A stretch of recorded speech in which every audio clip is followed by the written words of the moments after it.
moments away from kickoff, and we can only imagine what's running through the mind of Dan Campbell. And he's not the only one in a new role today. After Joe Philpin was fired and Campbell took over, Kevin Coyle was let go as defensive coordinator, and secondary coach Lou Anarumo was promoted. He's never been a coordinator in the NFL, and special teams coach Darren Rizzi will be Campbell's right-hand man on strategic decisions, including coaches' challenges. Dan Campbell wasn't sure if he would sleep last night. That's just how excited he was for the game. And we are underway, week 6 of the NFL on CBS. Tennessee won the toss. They have the third, and Damian Williams fumbles the kickoff, recovers, and Williams up to the 20-yard line. Last week, Tennessee fumbled the opening kickoff here in Nashville, Bishop Sankey, but he was able to recover as Ryan Tannehill comes out. 7 touchdowns, 5 interceptions. His completion percentage right now is a career low at just 56%. And the challenge, I think, for Ryan Tannehill is going to be stepping up and assuming the role of leader and accountable person on this football team. He's got to be more assertive as this season turns.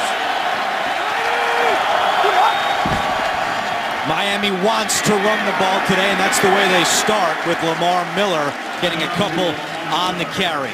Take a look at the Miami starting offense and a change at right guard as Jamil Douglas will no longer start. Billy Turner gets an opportunity today, blocking for Ryan Tannehill, and Kenny Stills is another lineup change for Miami as he is now starting ahead of the veteran Greg Jennings. Yeah, Stills coming over from New Orleans in the trade. He has a reputation for getting a large average per catch, so look for him to catch the football and make yards after he does. Deion Sims back after suffering a concussion week 1. Miami with another run. Miller changes direction, and Lamar Miller has a first down. A gain of 13 for the Miami running back. So we look at the Tennessee defense. Sammy Hill out once again, has not played yet this year, so Al Woods starts at nose tackle. Big loss at linebacker today for the Titans as Avery Williamson not able to go because of a hamstring injury. Zach Brown starts, and Parrish Cox also a little banged up. Yeah, the unrestricted free agent signee from San Francisco, nursing a leg injury, happened later this week in practice. They're hoping he can hold up today. Tannehill sets up the screen to Miller, gets away from Woodyard, and Miller across the 40 to the 42-yard line. I think you can count on Miami, as you saw there, to use a lot of misdirection. And we spoke to Tannehill yesterday. You kind of say, what's the vibe about this coaching change? And he kind of shrugged his shoulders and said, hey, something had to change. And I think that was the tenor, not only in the locker room, but all over Miami and Dolphin Nation. Something had to change for this team with the expectations where they were.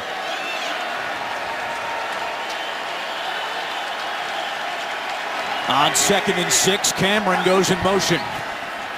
Another run, Miller to the 45. It will be 3rd down and short. This is exactly what Dan Campbell was looking for. He told us he's looking for 3, 4, 5-yard runs out of Lamar Miller. This is exactly the kind of situation they want to find themselves in. 3rd and short. Tannehill fires. It's caught by Rashard Matthews for a first down. Big hit by Michael Griffin, but the Dolphins move the chains. Well, he knows he's going to get hit. Tannehill puts it right into his chest, and that's all he can ask for. You know that's the kind of play you're going to have on a quick slant. Tannehill stares him down to begin with, which gives Griffin a chance to wind up. Griffin, nice shoulder hit, no leading with the helmet, but wow, that's a good NFL play on both ends of it. Miami comes out on top of the first down. 3 minutes in, Dolphins at midfield on 1st and 10. It's a play-action pass. Tannehill to Matthews again. All the way inside the 30-yard line for another Miami first down, a gain of 22. Well, when you get the running game going, it opens up the play action right there. Great job faking the ball and over the top. Easy throw and catch on that play. Rashard Matthews, a beneficiary. Yeah, one of the things about this Dolphin team that has struggled with slow starts. You see there, their point differential. They can't score, don't move the football in the first part of these games. Maybe Dan Campbell has something going on with his team with their energy here early. They've been outscored 37-3 in the first quarter, and Campbell told us last night he was going to do everything to keep Tannehill clean in the first quarter. Try to get in some type of rhythm as a flag is thrown on the Damian Williams carry. Today's referee is Jeff Triplett. Offside defense, number 95. Jumped in the neutral zone, 5-yard penalty, still first down. That's on the rookie Angelo Blackson. But we've discussed all the amount of passes that Miami has thrown this year. 73% of the time they throw the football. And in order to get back to that balance, they thought they had to get off to a better start because so many times in the first quarter this year, they're playing from behind. Yeah, they're rushing for less than 70 yards per game. That's 31st in the NFL. No NFL teams are successful offensively running the ball that little and that unsuccessfully. How about this to Landry? Inside the 20, Landry at the 10. Landry still going, in for a touchdown. What a run by Jarvis Landry. Well, Dan Campbell's got to love that start. But you can see this play develop. We mentioned earlier a lot of misdirection. There's no question Tannehill's going to look to the left, give it back to the right on the end around. Look how well it's blocked out front. Matthews gets the great block, and then, of course, the broken tackle by Landry. And he's such a great kick returner. This is exactly what you're looking at. A lot of space, a lot of places for him to move and make people miss. But that is a nice physical broken tackle to get into the end zone. Nice creativity by Billy Lazor, the offensive coordinator, showing a few new wrinkles for this Dolphins offense. First career rushing touchdown for Jarvis Landry. Extra point by Andrew Franks is good, and the Dolphins strike on their opening drive. Landry finishing the run, and Dan Campbell has his first lead. A lot of firsts on that first drive for the Dolphins. First time this season they've scored a touchdown in the first quarter. And it's also their first rushing touchdown of the year. The only other team that did not have a rushing touchdown coming into the day was the Jacksonville Jaguars. Sankey takes a knee, and Tennessee will start at the 20 when we come back. Miami out to a 7-0 lead. The NFL on CBS is sponsored by Southwest. Transparency. Low fares, nothing to hide. FedEx. Solutions that matter. And by Toyota. Let's go places.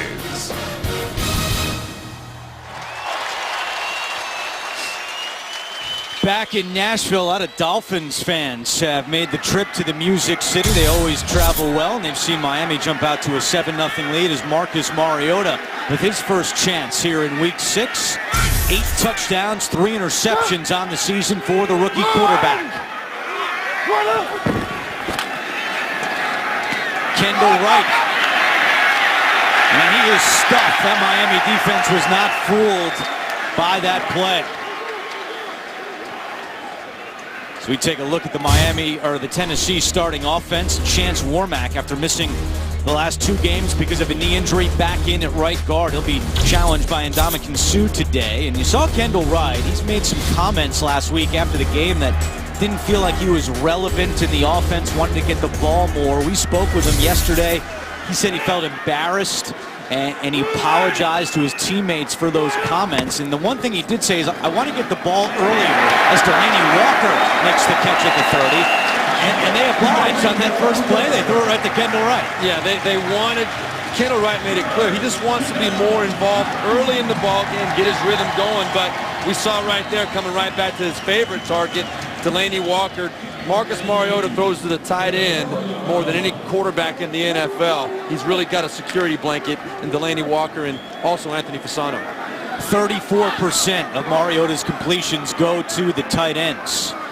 Walker has his first grab of the day, and Walker in motion on 1st and 10. Mariota rolling out, throws, caught by Douglas, and he's got another Tennessee first down. Brent Grimes forced him out after a gain of 11. Look at the Miami defense, Cameron Wake. We spoke with him last night. That hamstring, boy, he needed that bye. It's still been bothering and trying to get him going this year. Jelani Jenkins is 3rd on the team in tackles. And in the secondary, Brent Grimes listed as questionable. Yeah, and you see there, Brent Grimes was limited in practice all week, and I think you can look for Tennessee to go after him to see if he's healthy. And there you see the new defensive coordinator, Lou Anarumo. Grimes with a sprained knee against the Jets, but able to go despite being listed as questionable. McCluster on the carry. McCluster into Miami territory. A gain of 16 for the sixth-year man out of Mississippi.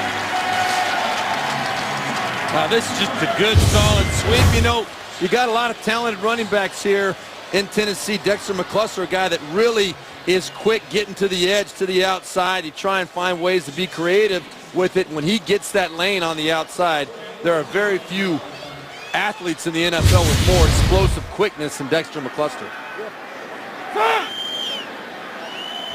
4 different leading rushers in the first 4 games of the season for Tennessee. Mariota led them in rushing last week against the Bills.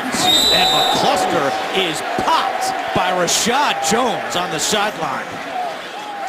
Rashad Jones playing at a Pro Bowl level, according to Dan Campbell. This is a big-time hit. Technically, he's out of bounds there, and he gets the good shot right there at the sideline. That's a good no call, though. I mean, you can't expect the defender to know exactly where that guy's foot comes down, and that's catching him in the air and knocking him out of bounds. No question, it's a good move by Tennessee, though. Use a lot of misdirection against an emotionally charged Miami defense. You knew they'd be sky high with a new head coach. Use misdirection, let them over-pursue to take advantage of it.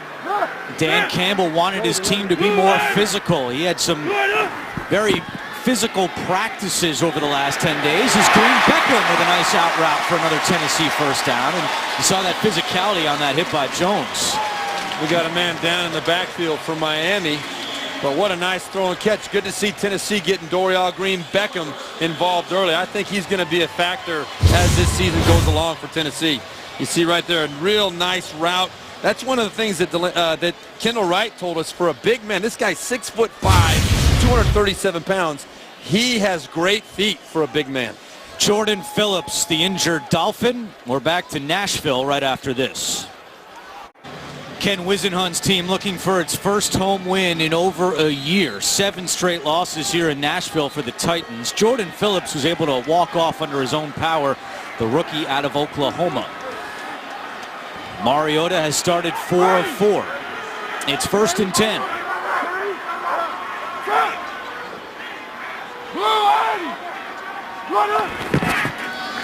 It's McCluster trying to get around the edge on the right side, and good job defensively by the Dolphins to contain McCluster. Well, Miami has allowed its opponent to score on its first drive of every game. Redskins kicked the field goal week 1. Jaguars and Allen Robinson with a touchdown. Charles Clay, the former Dolphin, scored week 3 for Buffalo. And then in London 2 weeks ago, it was Chris Ivory with a 3-yard touchdown run. And here are the Titans driving again against Lou Anarumo's defense. 24 points allowed on opening drives so far this year by the Dolphins. Loss of 1 on first down, 2nd and 11. It's Andrews, and he gets to the 20-yard line. Tennessee will throw 3 different running backs at this Miami run defense. Andrews, McCluster, and Sankey. And that was the first we've seen of what would be considered a true read option right there. Marcus Mariota, we saw last week in the game against the Buffalo Bills, tucked the ball and ran the ball 5 times for 72 yards. I think we're going to see more of that as we go. If he keeps that ball, he's a fun guy to watch run with it. 3rd down and 4 for Tennessee. 39% on 3rd downs this year.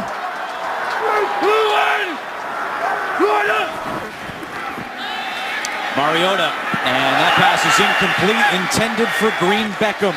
Jamar Taylor had the coverage for Miami, and Tennessee is going to send out kicker Ryan Suckup to attempt a field goal. And I put this on the receiver. Beckham's got to know exactly where this ball's coming. As he turns around, he just took him. The ball came out much quicker than Green Beckham thought it was going to.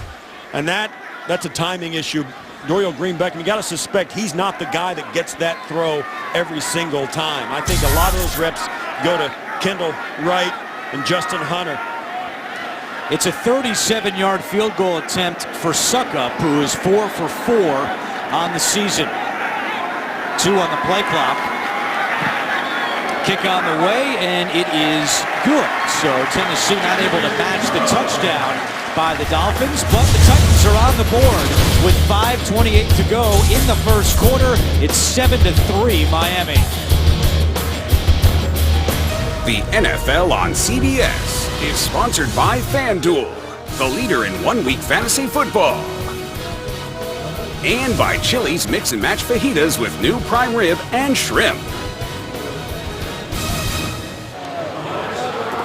It's week 6 of the NFL on CBS. 5:28 to go first quarter. Miami has a 7-3 lead as Suckup kicks it away. Damian Williams, the return man for the Dolphins. This goes through the end zone, and Miami will start at the 20. Let's go back to that touchdown by the Dolphins. Well, right here, look, here's Jarvis Landry. But what you want to look at as the play develops, you're going to look at the flow, the fake by Ryan Tannehill this way. The flow gets the whole defense going there, and then you're going to see Jarvis Landry coming around here, and you're going to see nothing in front of him but green grass. It ends up coming up perfectly like Billy Lazor wanted it. He's got blockers out in front of him, and then a great individual effort toward the end when he breaks 3 tackles right through the middle of them. Really nice design. The play action fake by Tannehill, I think, got the flow going, opened up everything backside. It's Lamar Miller on first down, and Miller with a gain of 6 on first down. And here's that fake we were talking about from Ryan Tannehill in that play. You see the fake screen pass, even though the ball wasn't in his hand. You see the reaction out of the Titans defenders. That one step is all it needs to create a scene for Jarvis Landry coming back the other way. Both these teams depend so much on fast pursuit. If you can take advantage of it with misdirection, you can get some big plays. Miami already has 49 yards rushing. They average 69 per game. And Tannehill's going to take off here. Around the left side with some room. Tannehill finally dragged down at the 43-yard line. A gain of 17 for number 17. And now a flag comes in at the 26-yard line. Well, I know that this is a call play. I mean, it's absolutely obvious. And the reason this works is because the defense never accounts for the quarterback just taking off and running. Offense, number 84. The 10-yard penalty. Repeat second down. But the call against Jordan Cameron wipes out the run. But you can't do that very much because you're just asking to get your quarterback lit up. I mean, that when your quarterback's got the ball tucked under his arm, all you're going to do, right there at the end, right there. All you're trying to do as a defense is put your crosshairs on number 17, and that spells problems if you do that too much. It takes one snap out of 1,000 for a team to lose their starting quarterback. Following the penalty, it's second down and 14.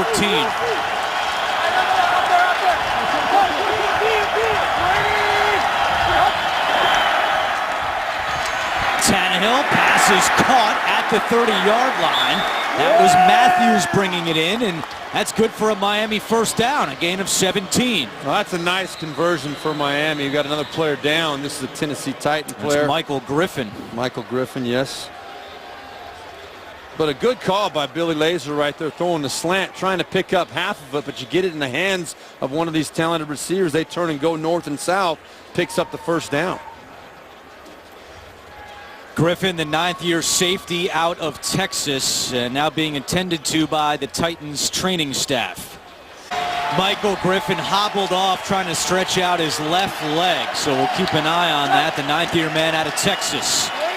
Inside 4 minutes to go first quarter. On first down, Tannehill play action, has some room to run, and he will. Tannehill at the 40 and slides down right at the chains.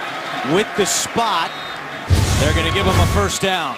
Well, Dan Campbell told us that he trusts Ryan Tannehill to run the ball, make good decisions right here. You see the acceleration, his ability to tuck it and go, but you do not want him taking hits at the end of those plays. Get what you can get down. Yeah, they didn't get a very good spot. He should have been a first down. He did not, and they did give it to him, actually. Good. 3:20 to go in the opening quarter. Ready?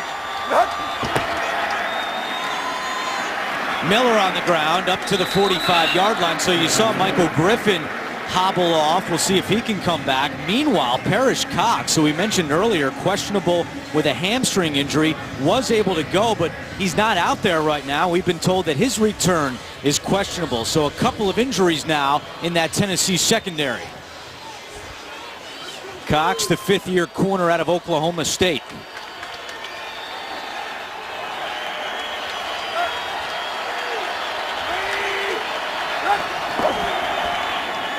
Miller around the right side. Lamar Miller with some room. Lamar Miller into Tennessee territory. Up to the 33-yard line. Well, we spoke to Dan Campbell and Billy Lazor. They both told us that really the idea was just to get 4 yards. They've been preaching to Lamar Miller about just get what's there. The yardage is there. The big plays will happen, but we've got to stay on schedule. In a 2nd and 6, a 3rd and 2. On 1st and 2nd down is when there's going to be the huge difference for this Miami offense. And on these plays, Miami really getting it done up front.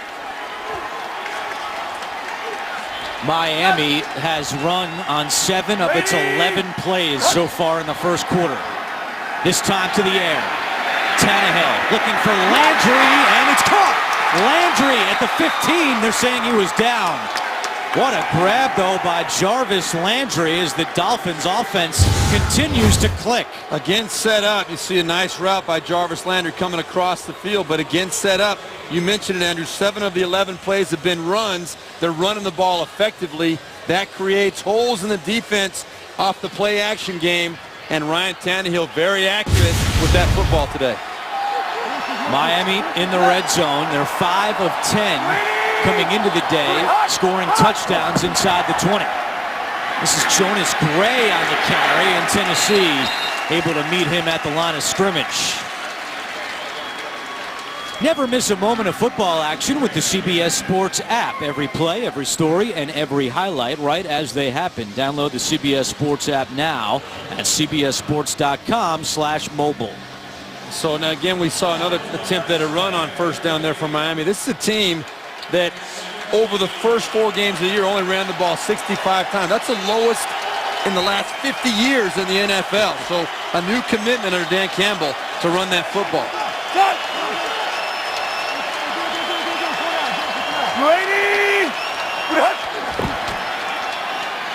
Tannehill's pass is incomplete. Pressure was coming. Jarrell Casey, who had a big game last week against the Bills with 1.5 sacks and 6 tackles, got right up in Tannehill's face. Well, he comes right up the middle, and you can see he's the one who hits Tannehill's arm. Tannehill can't throw that football, and that was very quick pressure, which is always a problem. If you're going to do a quick pass game and you've got a player as good as Jarrell Casey, the ball has to come out, and even when it does come out on time, Casey, if he gets a one-on-one, can still disrupt it. First incompletion today for Tannehill, and now it's 3rd down and 13. Could be the final play of the quarter. Tannehill to Landry at the 10. Landry keeping his feet moving and is brought down short of the 1st down marker. It'll be 4th and short. And there are 10 seconds left in the first quarter. Interesting, Rizzi, the head coaching assistant, ran to Dan Campbell right there in the headset and said, you got to take a timeout right here. Taking it at the 10-second mark, Campbell ran down the sidelines to get the timeout. It's not that windy here today, which is a bit surprising to me that they would want to use a timeout. I don't get that at all. I don't either. It's a chip shot field goal. Either way, I mean, now, Rizzi is the special teams coordinator, so maybe there's a consideration with the kicker that we don't know about, but no question, he herded Dan Campbell down the sideline to get that timeout, and for what reason, I'm a little bit confused as well. Dan Campbell told us he was going to trust Rizzi implicitly because of his experience with this Maybe kind of situation. That's the reason. Now they're going to go for it as Jarvis Landry and the offense comes back out of 4th down. There's the reason right there. You take the timeout. Well, I question this right now. This is 4th and 4. I think you take the field goal all the way, unless you're trying to draw them off sides. Miami's 1 for 10 on 4th downs this year. They're trying to draw them off sides. They're not going to run a play. They're going to take a 5-yard penalty and then kick the field goal. That's still a waste of a timeout. Yeah. And that's, that may be some on the coach's sideline. You put that on a brand new head coach, just getting the sideline atmosphere the way he wants it. And it's a play that you would do maybe in a 4th and 1.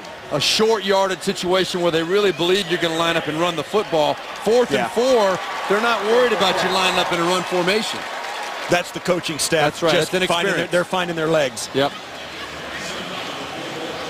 So a wasted timeout here and late the 5 in the yard first penalty. quarter. Sorry, Andrew. The 5-yard penalty does not hurt you, obviously, on a chip shot field goal.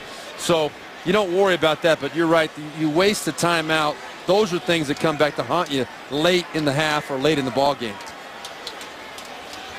So Andrew Franks is out for a 30-yard field goal attempt. The rookie is 3 for 4 on the season.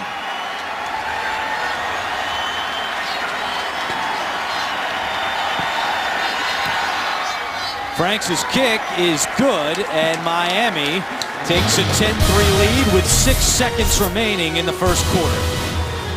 Weekend starts here with the Seahawks and the 49ers, a showdown in the Wild West. It's Thursday Night Football on CBS and NFL Network. San Francisco's done a good job at home of late against the Seahawks, winning 5 of the last 6 meetings. Well, Dan Campbell said that throughout the week he was going to talk with Darren Rizzi, the special teams coach, who was also promoted to assistant head coach, about specific game situations, timeouts, challenges, and certainly a questionable one there, using the timeout before they kick the field goal, as a touchback by Franks, and Tennessee will start at the 20-yard line.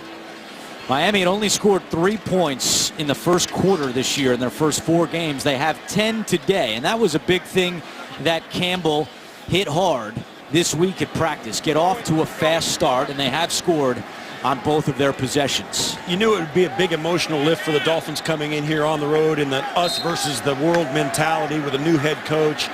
It'll be interesting to see if this emotion that they get from Dan Campbell will carry through 4 quarters.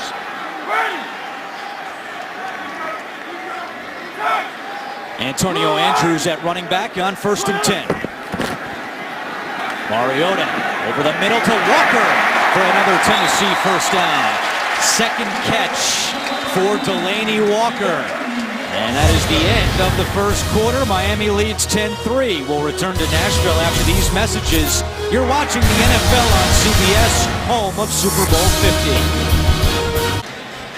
Start of the second quarter in Nashville. Miami leads Tennessee 10-3 with Steve Berline and Steve Tasker. I'm Andrew Catalan, our producer Vic Frank, our director Jim Cornell, our entire NFL on CBS crew. Week 6, as both these teams try to stop 3-game losing streaks. Andrews with the carry, and Antonio Andrews pushing the pile forward. Andrews described his running style this week as blue-collar football. And a late flag comes in the secondary.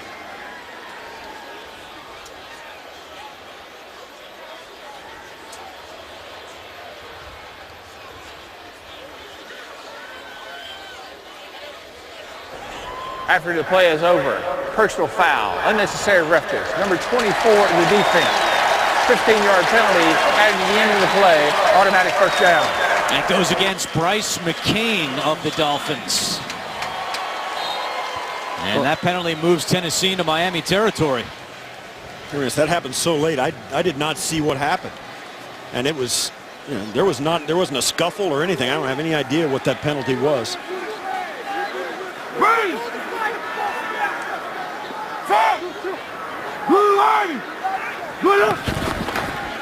To give to Andrews at the 45, lowers his shoulder up to the 42-yard line. The only 2 teams that have had a different leading rusher in all 4 games this season in the NFL are the Titans and the Dolphins. Antonio Andrews had a big game week 3 against the Colts. Last week it was Marcus Mariota finally using his legs with 5 carries for 47 yards. Tennessee continues to rotate running backs. Bishop Sankey now standing next to Mariota in the gun.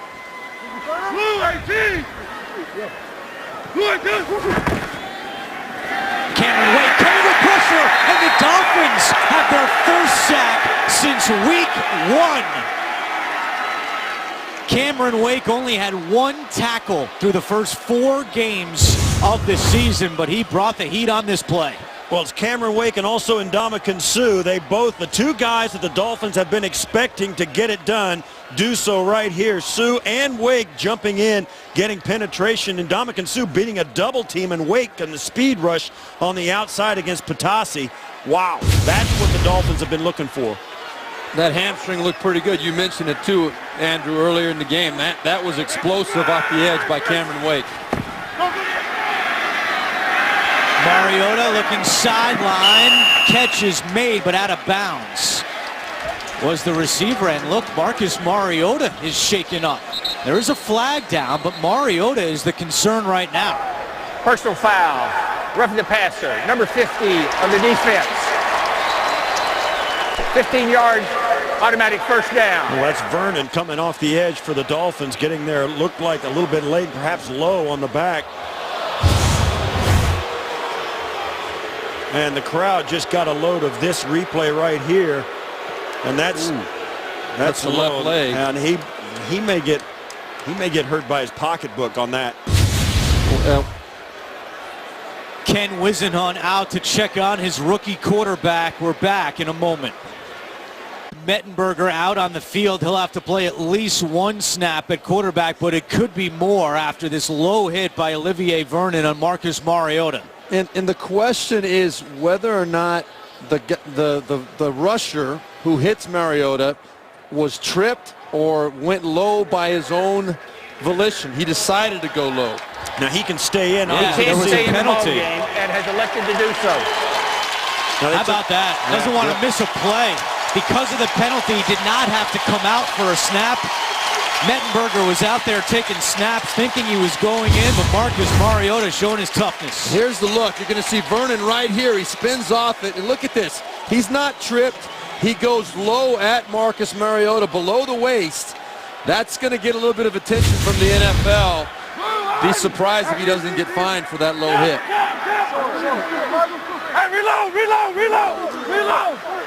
Let's see how Mariota moves. He'll hand it off here on first down to Sankey up to the 30-yard line. Yeah, Mariota's limping a little bit, although you got to think if he's staying in, he thinks he can walk it off. As we look back, this is what happened from another angle. You can see Vernon coming in right there, and that's where the leg gets knocked. And that's a pretty scary thing for a quarterback. And they protect those guys for a reason. You need those guys in the game, and Vernon went in low. And the left tackle, Taylor Lewan, had a few words for Vernon between those plays as well. And Mariota's showing me something, though. What toughness. Mettenberger staying loose just in case. On second down, Mariota screen. He's clearly limping. Sankey on the screen. It'll be third and short, but Mariota did not show good mobility on that play. Yeah, he's not going to be able to run the football at all today. That'll have to change his game. I don't think he'll be able to play at halftime, even if he makes it to the first half. That knee's going to tighten up on him. You can just tell he is so ginger on that leg. I don't think he's going to be able to finish the game. Well, here's the thing, Steve, Berline, and you know as I do, you have to protect the players from themselves. Sure. And Ken Whisenhunt may be the guy that puts his hand on his shoulder and says, you're done. They're watching very closely right now. They're looking at the same things we are. Keep him in the shotgun on third down and 5. Mariota in trouble, passes up in the air. It's ruled incomplete. There is a flag down. But Mariota looking right at that pressure from Miami. We got a hold against Tennessee.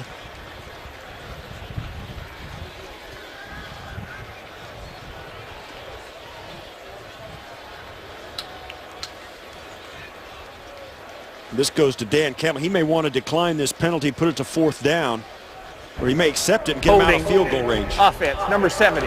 The penalties decline. The result of the play is fourth down. It goes on Chance Warmack. He's matched up with Suh today, and Whisenhunt's going to send out Suckup for a long field goal.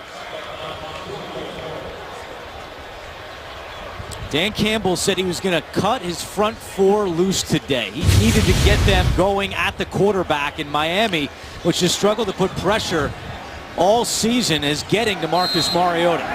I think it's a mistake for them to decline that penalty. I think they should have taken the penalty as well. Yeah, they're challenging this play on whether it was a completed pass or an incomplete pass. Or fumble. Yeah, and I think there's a couple of things that Campbell could have done. He could have accepted the penalty. That would have put the ball all the way back to the 38-yard line, making it a 55-yard attempt. With the wind blowing. With the wind blowing against him. Miami is challenging the ruling on the field of an incomplete pass. And there was a clear recovery by Miami. So Dan Campbell, for the first time, has thrown the red challenge flag here in Nashville. The NFL on CBS is sponsored by Bud Light. Make the right call. Drink responsibly. Acura, the leading automotive brand in safety performance. And by AT&T. DirecTV and AT&T are now one, bringing television and wireless together. After review, the ruling on the field has changed. The quarterback lost the ball in his hand before it started forwards. It is a fumble with a clear recovery by Miami at the 27-yard line. The clock is correct. Miami is not charged a timeout. Dan Campbell's first challenge is a successful one, as Marcus Mariota's worked on the sideline. Let's go back to New York, our officiating expert, Mike Carey. And what did you see on this play, Mike? Well, what we see, if you look closely, when Mariota brings his hand backwards, the ball comes loose. So that's a fumble, clear and obvious. The recovery is clear and obvious. Dan Campbell gets his first challenge, 1 for 1 in the NFL. He should keep that red flag, put it up on his mantle. Thank you, Mike. Give credit to Darren Rizzi, too, for... And Miami with room to run, and Lamar Miller all the way up close to midfield.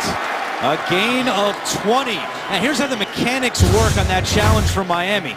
Darren Rizzi's the special teams coach, and he's the one that tells Campbell to throw the flag. But that's because up in the booth, the assistant special teams coach, Marwin Malouf, is the guy that Dan Campbell is relying on to tell him and Rizzi when to challenge. Campbell said that he's not going to listen to anybody but Malouf. So Malouf saw it upstairs, radioed the special teams coach Rizzi, who told Campbell to throw the flag in Miami with a successful one. Tannehill has some time.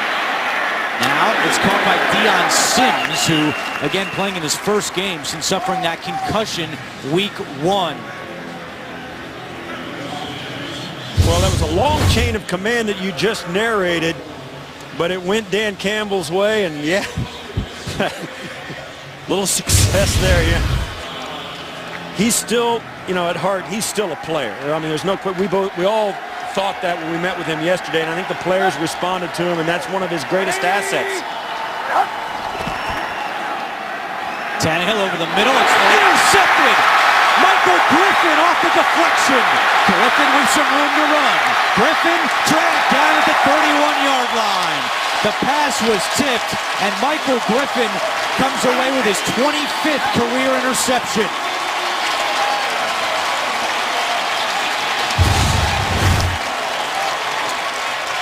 Tipped passes are the bane of a quarterback, and that was tipped by the receiver. And that's the one thing that's going to go against Tannehill's numbers, but that's the fault of Jordan Cameron, who went right off both hands, and you got to pull it in. You got to give credit to Searcy, though, too. I mean, we can't tell for sure if he didn't get a piece of that. It looked like Cameron's got to get, he had both paws on it, but that was pretty good coverage by Searcy, too. Griffin is the 9th in franchise history to record 25 interceptions. It's the 6th pick of the year by Tannehill, and Marcus Mariota is back in there for the Titans under center. Took a low hit on the last drive. Let's see how he responds now. Off the turnover, they'll start on the ground with Andrews. A flag is down, and Andrews is tossed out of bounds. And a little extracurricular over there now on the Miami sideline. Yeah, you can bet Taylor Lewan is in the middle of it. Byron Bell is the offensive lineman for Tennessee, and yes, Lewan is there as well. Lewan once told us that jawing is healthy for the soul. That's how Taylor likes to operate. He's an old soul, too, if that's the case, because he does a lot of it. This is a team you can tell right now, even at this early stage in the first half. Holding, 77 offense, 10-yard penalty, still first down. This Miami Dolphins team is playing with an enthusiasm and fire that we have not seen this season. Make of it what you will, blame or give credit to whoever you will. This is a different emotional state for the Miami Dolphins. And this is how the scuffle started. You get into your opponent. Oh, there you go. He didn't like the extra bit of that. And it's Bobby McCain, the rookie, who took a little extra swing. Well, it's not a really good idea to go into your opponent's bench area and do that. That's a young... And Taylor Lewan, though, he had 2 big penalties last week. We remember that cost Tennessee significantly right there. Another holding penalty. He's got to focus on taking care of himself right now. Mariota with time, and that pass is incomplete. Off the hands of Harry Douglas, who nearly reeled that one in. Let's look at Mariota again here, see how he looks on this throw coming out of the play-action fake. Looked a little bit better, a little bit more confident that time, but I'm just still not convinced that he's got the confidence to move quickly off of that left leg. Yeah, no question. It looks like he's throwing the football okay, but he's not going to run it, and they're going to have to make sure that that part of their game plan and that part of the consideration for the Miami defense goes away. He's not running the football today. He's got a brace on there, too, now.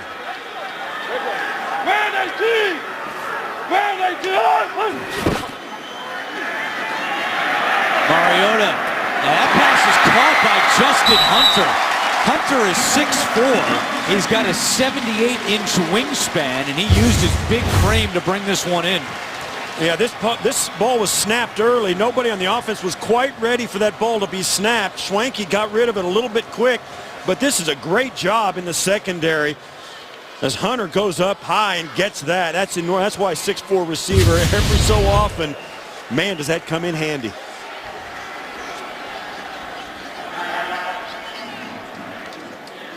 And Tennessee has called a timeout with 8:58 to go in the first half, staring at a 3rd down and 3 after the 17-yard catch by Justin Hunter.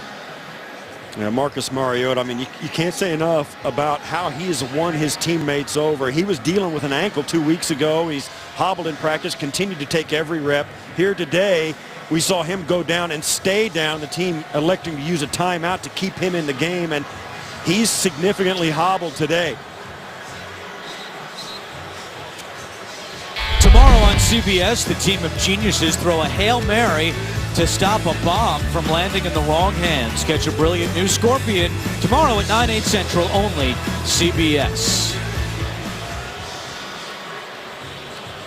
An outstanding job by Tennessee to get themselves into a 3rd and 3 after the holding penalty on 1st down.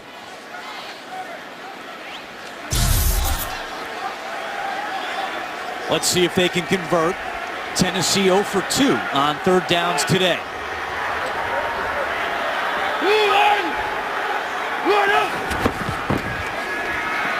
Mariota lost the football. Ball is out again. And it's scooped up by Taylor. Taylor off to the races. And he is dragged down by Delaney Walker, who may have saved a touchdown. The Dolphins force another turnover here in the first half. And they'll have great field position with 8:46 to go. Well, this is the kind of play that the front four Miami can get. Watch just a 4-man rush, and the pocket collapses around him. Cameron Wake once again reaches in with his right arm around right tackle Patasi and knocks the football loose in the pocket. And you got to wonder if Mariota is hobbled so much he doesn't want to run, doesn't feel the pressure, or can't get away from it the way he normally would. Well, I think it's going to affect him in every part of his game right there. That right there, though, was just a great individual effort by Cameron Wake. And we did hear from Dan Campbell. They wanted to get that pressure with 4 people. They're doing it. Cameron Wake has 3 sacks today after only having 1 tackle through the first 4 games of the season. Remember, Miami only had 1 sack in the first 4. Wake's exploding today, and we sat with him last night. He's been battling that hamstring injury since week 1, and he said, you know, when you see the schedule come out, you have an early bye week. You never really want that early bye week, but he said the bye could not have come at a better time for him, and he's showing why today.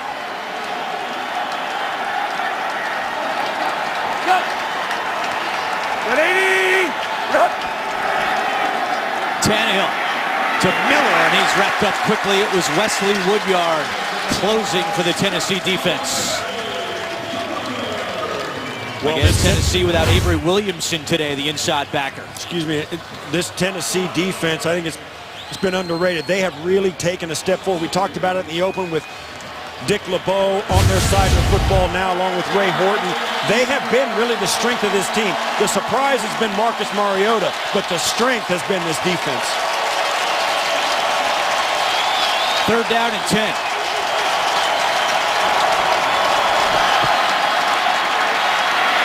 Tannehill looking for Cameron, and he's got it for a Miami 1st down. First catch today for the tight end Cameron, a gain of 13. Well, that's why Cameron is such a big asset. You get this tight end one-on-one with a safety, Denoris Searcy, and that's the difference. You get a tight end who can beat a safety one-on-one, you're going to go to that. A lot of safeties can't do that. Tannehill taking the heat but delivering the football. That's the matchup you can bet the Dolphins will go back to. And the Dolphins have been good on 3rd down. And they were 0 for 16 2 weeks ago against the New York Jets on 3rd down. 3rd down and 4th down. 0 for 12 on 3rd, 0 for 4 on 4th. Tannehill, and Lamar Miller wasn't ready for it. It was nearly intercepted. That's a miscommunication. That's a bad play right there. Really the first one we've seen. Trust me, this is a terrible feeling if you're the quarterback. Ryan Tannehill, he's trying to find his check down. He thinks Lamar Miller is going to turn right around right there.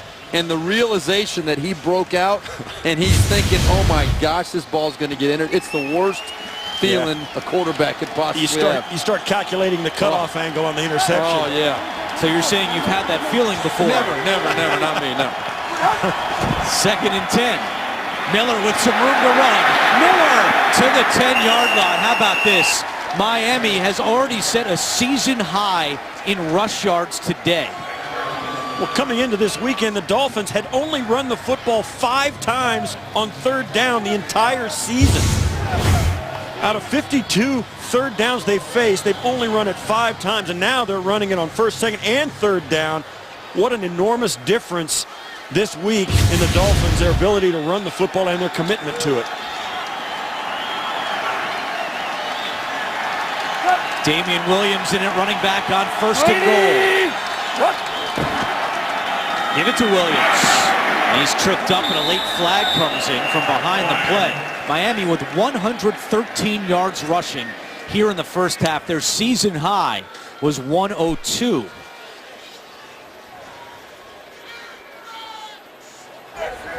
Holding, number 7 to the offense. 10-yard penalty, still 1st down. That's on the right tackle, Jawan James.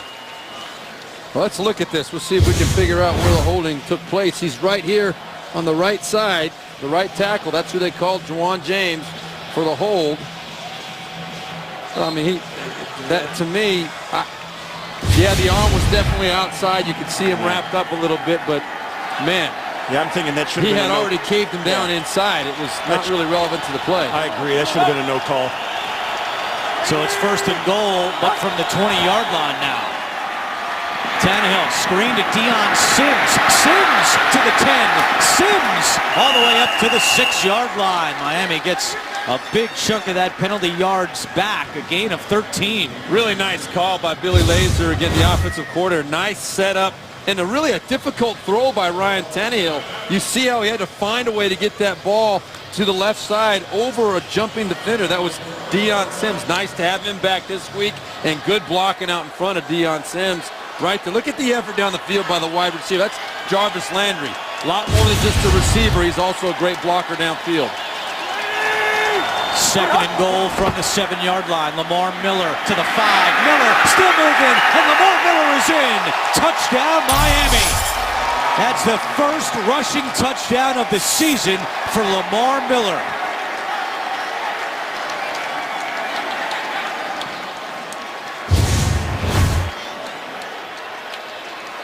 Well, this is the kind of statement Dan Campbell would love for his team to make. Just hand it off, let us go right up in between the tackles and get some good yardage.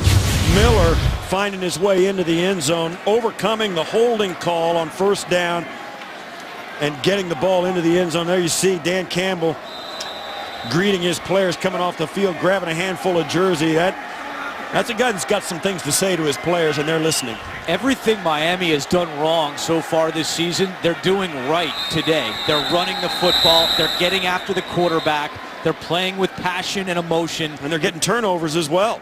Different Miami team, and there is a stoppage before this extra point attempt by Andrew Franks. This may be reviewed. We're reviewing the previous play. All scoring plays are reviewed automatically anyway. They must have seen something with the knee maybe being down before the ball broke the plane.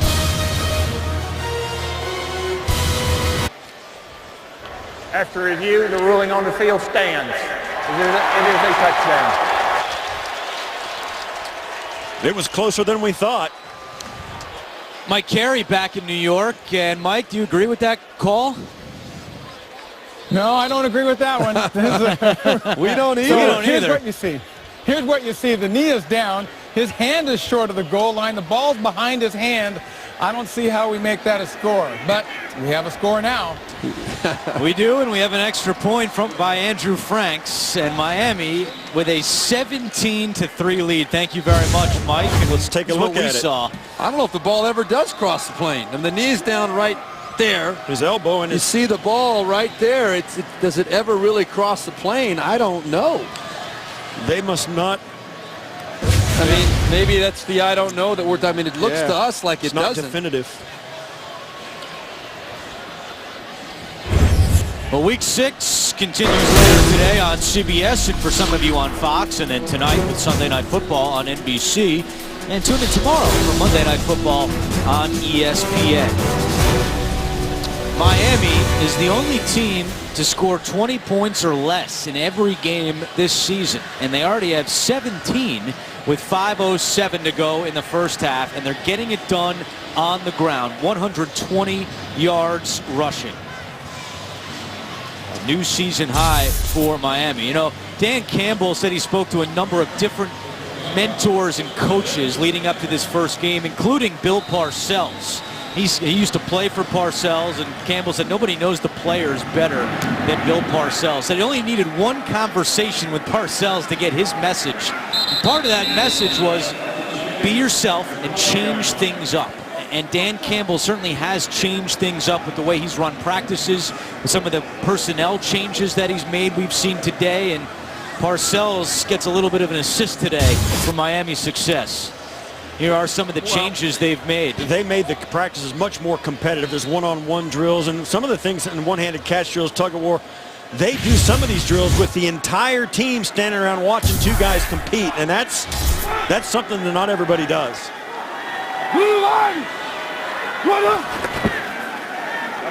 Mariota caught by Kendall Wright to the 26-yard line. Ryan Tannehill told us last night it's the most fun he's ever had at practice. And that's important. I mean, when you're talking about a team that's been through what this Miami Dolphins team has been through to this point with the coaching change and everything else, for the players to say, hey, you know, we're actually having fun now. We're 1-3, but we're having fun at practice.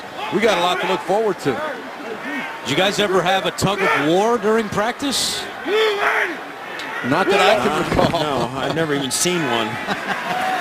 Andrews on the carry. Meanwhile, injury update for Miami. Bryce McCain will not return because of an ankle injury. So the starting corners today for the Dolphins, McCain now out, and Grimes was questionable with a sprained knee. And I think this is a crucial drive for Tennessee. They've got to answer Miami and stay close here in this first half with 4 minutes and counting down. They've got to get something out of this drive and manufacture first down, stay on the field, and keep Miami's offense off it. Inside 4 minutes to go, first half.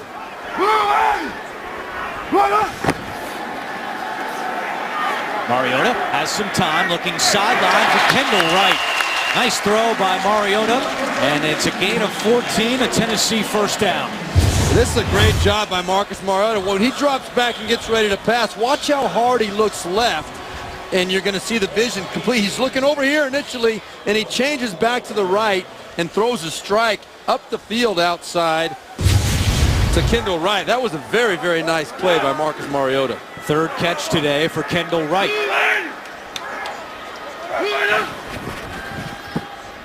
Mariota over the middle to Delaney Walker, tackled immediately by Rashad Jones, but another Tennessee first down. And all of Walker's catches so far in this half have been on that route right up the middle. Well, they see something in the matchup. Of course, Walker's the tight end flexed out here at the bottom of your screen. He's such a big target, and Mariota with that quick release, when he sees Jelani Jenkins move underneath Walker, he just lets it fly. Each team with 2 timeouts remaining here in the first half. 2:55 to go. Bishop Sankey up the middle. Sankey across the 35-yard line. They mark him right at the sticks. And there's an injured Tennessee Titan down on the field. Schwenke, the center, and that's a loss. I mean, Chance Warmack, you see him in the foreground here. He had a very sharp reaction to what he saw, and you can see that he is shaken up for his teammate Brian Schwenke. The NFL on CBS is sponsored by Walmart. For winning game time recipes, visit walmart.com. And by United States Air Force. Experience more at airforce.com. It is quiet in Nashville, and the cart is out for Brian Schwenke, the center out of Cal, who has appeared to suffer a very serious injury. We looked at the replays during the break, and we're not going to show you the entire play, but we will give you an idea of what happened to Schwenke. But that's why you saw the reaction of Warmack and other members of the Titans, a nasty injury for the center. He is number 62. And just keep an eye on his leg. we're going to stop it there. Yeah. Yeah, and one of the reasons, Chance Warmack knew it, he probably heard the injury. And well, there's no doubt Schwenke's not coming back today. And probably not the rest of the season.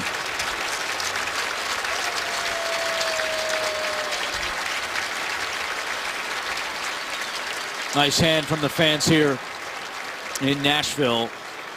And now warming up to take over at center is Andy Gallick. And we spoke with Marcus Mariota last week, and he said that Schwenke does so much to help him in terms of identifying coverages, pointing out things that Mariota said that he might not see. So Mariota really relies on the center Schwenke, and now Schwenke being carted off. We'll see how this affects the Tennessee offense. Well, and it's a rookie center that's replacing him. So a rookie who has not seen nearly enough or as much as Brian Schwenke has seen. And Marcus Mariota now is going to have a lot more on his shoulders. Well, this is where you're neck deep in the NFL season. Marcus Mariota told us yesterday it's not an easy road. Every week is a challenge. Now they're neck deep in a real battle. They're hobbled by injuries. He's hurt young himself. people, and he's hurt. This is where you find out how tough it is to win. Andrews on second down, and he's got the first for Tennessee. With 2:20 to go, 2 timeouts left for the Titans and the 2-minute warning. Mariota trying to go no huddle and get a play off before the 2-minute warning.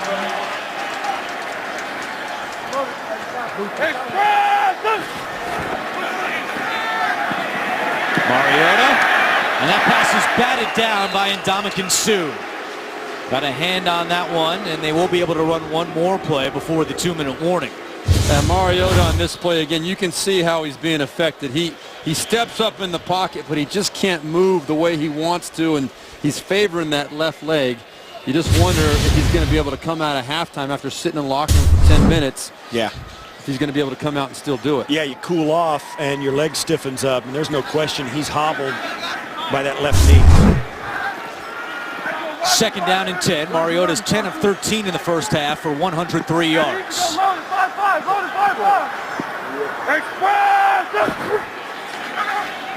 Pressure coming. Mariota is sacked. Miami with its 4th sack of the day. Olivier Vernon getting back there. And this front four, a different animal today for the Miami Dolphins. Lou Anarumo, the secondary coach, promoted to defensive coordinator.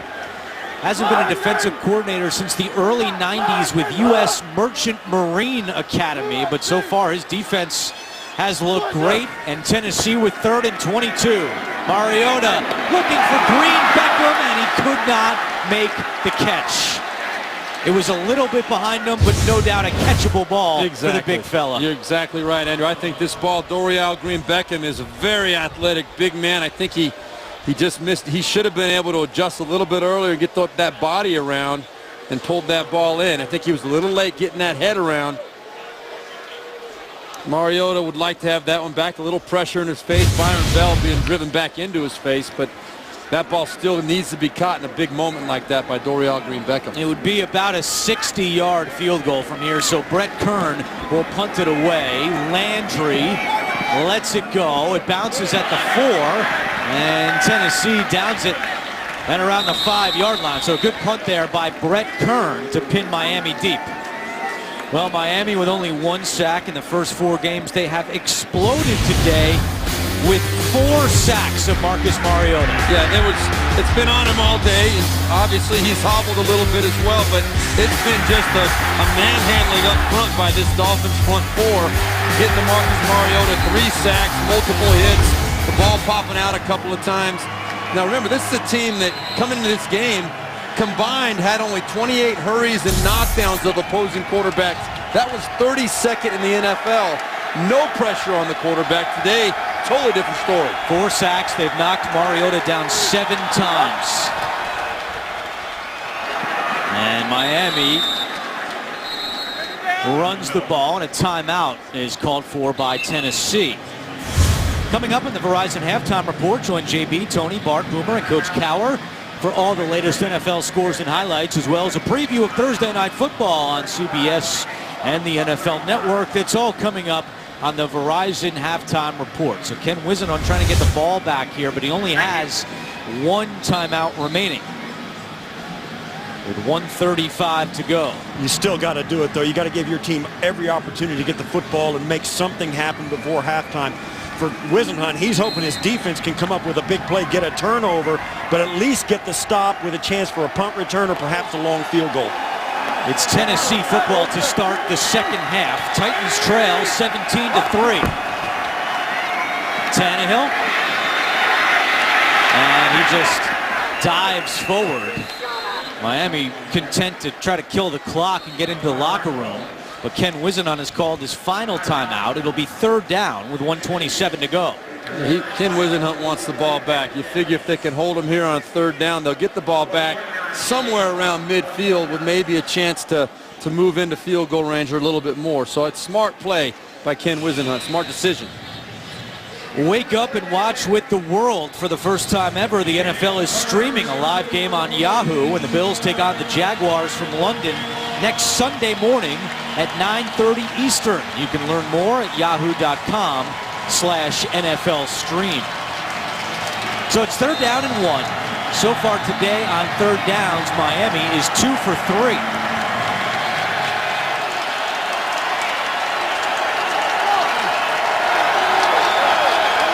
Tannehill in the shotgun. Lamar Miller next to him. They give it to Miller. Up the middle, and Miller has a Miami 1st down. And now if Miami wants, they can kill the clock and get into the locker room. They do have 2 timeouts remaining. Would you do anything differently here if you're the Dolphins? I think if you're Dan Campbell, I mean, they're going to run up, they're going to up-tempo it here, but I mean, you've got a 17-3 lead. You want to be real conservative, I think, in this situation. You do not want to give them points before the half ends. They will throw. It's Cameron. Short route. And tripped up by Denoris Searcy. Well, again, Verizon Halftime Report's coming up. JB, Tony, Bart, Boomer, and Coach Cower. They'll get you caught up on all the Week 6 scores and highlights. Also have a preview of Thursday Night Football on CBS and the NFL Network. That's the Verizon Halftime Report. 1 minute to go in the first half. Miami does have the 2 timeouts remaining.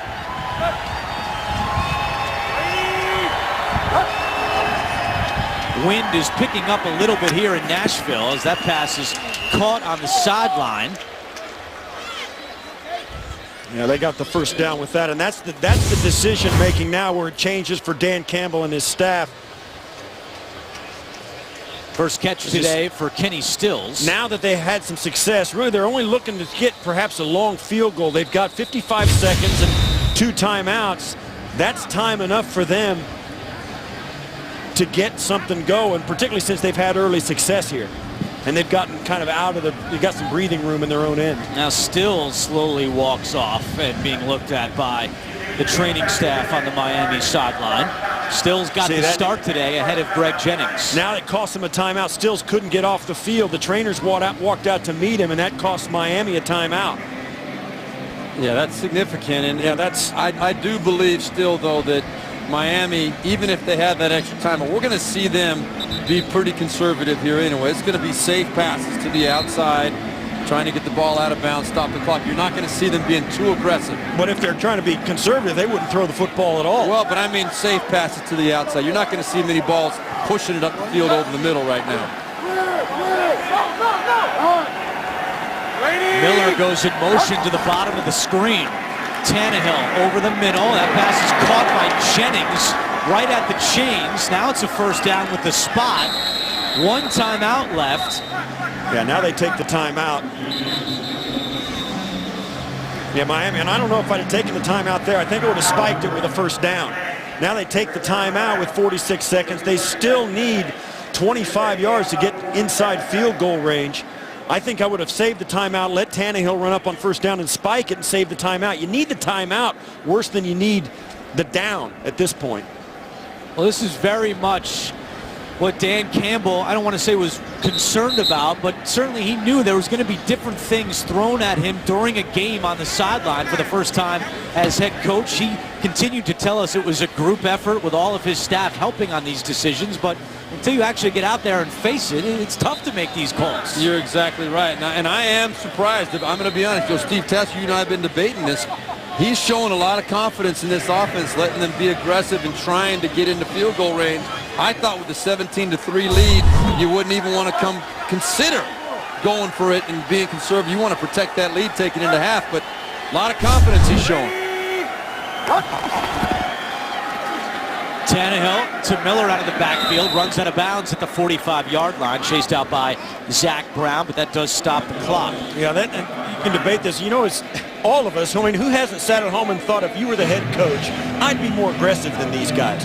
Well, Dan Campbell in his first game, I think he's showing that. I mean, they had some early success on this drive. They started inside their 10-yard line, but the early success gives you the confidence, plus a 2-touchdown lead gives you some confidence that you're going to be able to do something. And I think they played it right up until the time where they, you know, have started to have to get into it with this timeout. I think they wasted that second timeout. Pressure coming. Miami's offensive line does a good job picking it up. It allows Tannehill to find Rashard Matthews into Tennessee territory.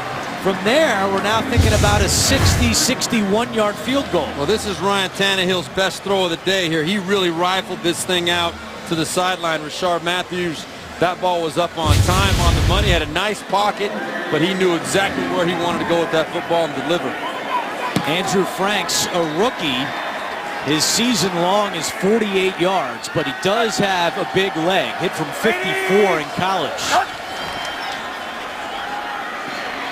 Tannehill, and another completion.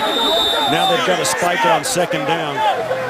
Matthews stays inbounds, so they've got to hustle to the line with no timeouts. They're calling a play. No, there's a penalty. I think there's a delay of game call or unsportsmanlike on the Titans, trying to delay the guy getting off the ground. There are 2 flags down. It's a tactic that guys use to bleed time off the clock.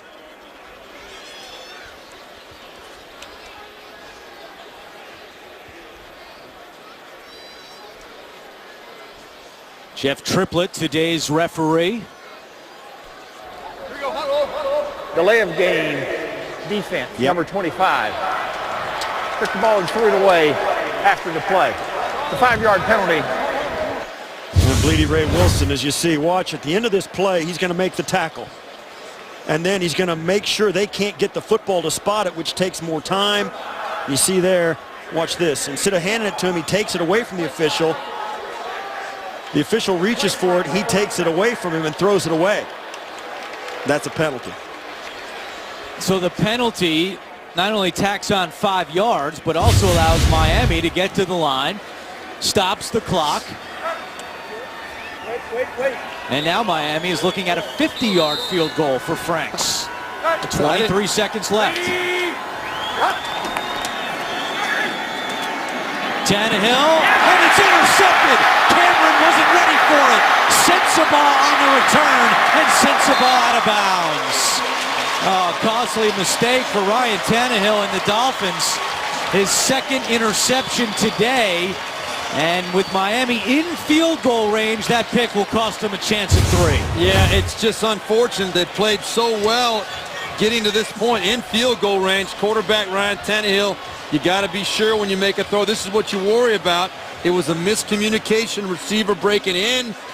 He wasn't on the same page with the quarterback. Ryan Tannehill throws the ball, and it hit. You can, I mean, he thinks Jordan Cameron's going to sit down or something. I don't know what the thinking was, but now Marcus Mariota, 2 quick completions, he's in field goal range.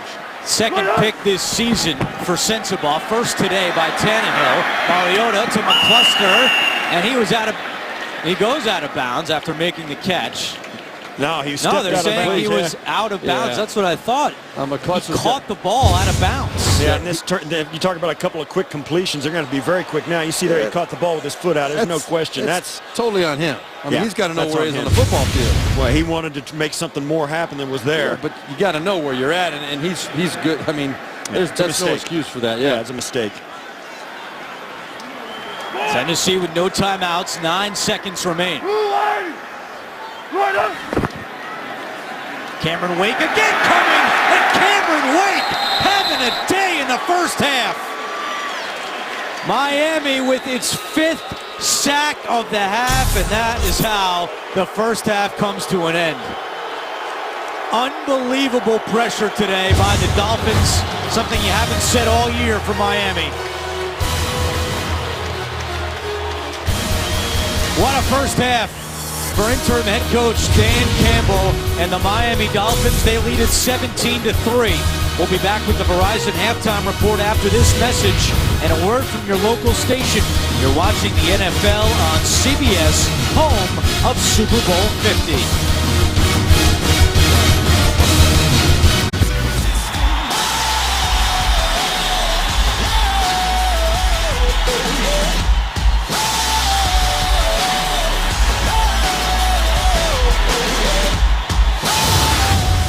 Start of the third quarter in Nashville, and Miami has a 17-3 lead on Tennessee. Time now for Who Are You Lovin', presented by McDonald's. And on the opening drive, Ryan Tannehill hands it to Jarvis Landry for the first rushing touchdown this season by the Miami Dolphins. Back in the booth with Steve Berline and Steve Tasker, I'm Andrew Catalan. Where did this come from? From Miami, a season high in rush yards already with 132 yards on the ground. And 4 sacks, all 4 by Cameron Wake. Steve Tasker, a totally different Miami team. Well, you figured they'd get an emotional lift from the change in head coaches. That's the kind of guy Dan Campbell is. He's a fiery competitor, a player-type guy, and they've responded, no question. And also, Campbell told us they were going to do some things to simplify it up front for those front 4 pass rushers, and certainly that pass rush has come alive as a result. Tennessee Titans quarterback Marcus Mariota hit low in that first half, has not looked himself. Would you keep putting him out there, or what do you see from Mariota right now? I've seen toughness out of Marcus Mariota. I mean, this guy is showing that his true colors. He's a warrior. Didn't even think about coming out of the game. I am going to be interested to see how he is able to function in the second half. We mentioned several times as the first half was winding down that we think that knee might have tightened up over the course of halftime. We'll see if he can go out there and still function. I think that it's going to be a pretty short leash with Ken Wisenhunt, not based on performance, but based on what he thinks is best for Marcus Mariota. He does have a brace now on, and Mariota and the Titans will get the ball to start the second half. Sankey on the kick return, and Sankey up to the 20-yard line. Here comes Marcus Mariota, who is 10 of 15 in the first half for 103 yards. No touchdowns and no interceptions, but he did turn the ball over. 2 fumbles, right? 2 fumbles Yes. for Mariota. Each team with 2 turnovers in the first half. Well, the third quarter has been a good quarter for Tennessee this year. They have a plus 31 point differential in the third, which is tied for the best mark in the NFL. And they need a spark here with just 3 points on the board.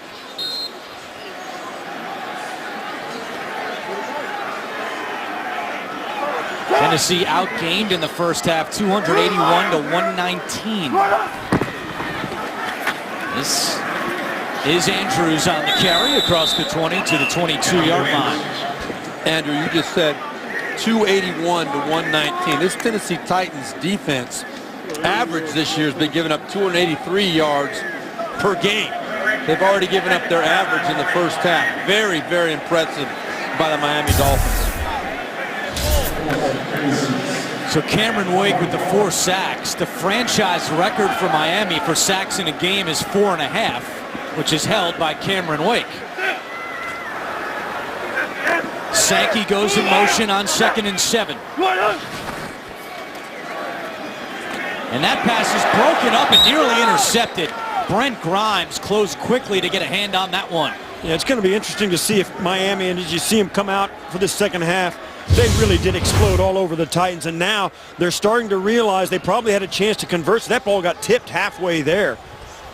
Looked like Ndamukong Suh tipped it halfway there as he was dropping out of the pass rush. But they've had a conversation on the Miami defensive side. You know that Mariota is not 100%, and they're going to make some decisions and play calls based on that. Tennessee 0 for 4 on third downs in the first half. It's 3rd and 7. Mariota looking for Walker. He's got it at the 42 and up to midfield. A flag comes down back behind the play. Mariota went down again. Let's see if that's the call. Personal foul. Roughing the passer. Number 50.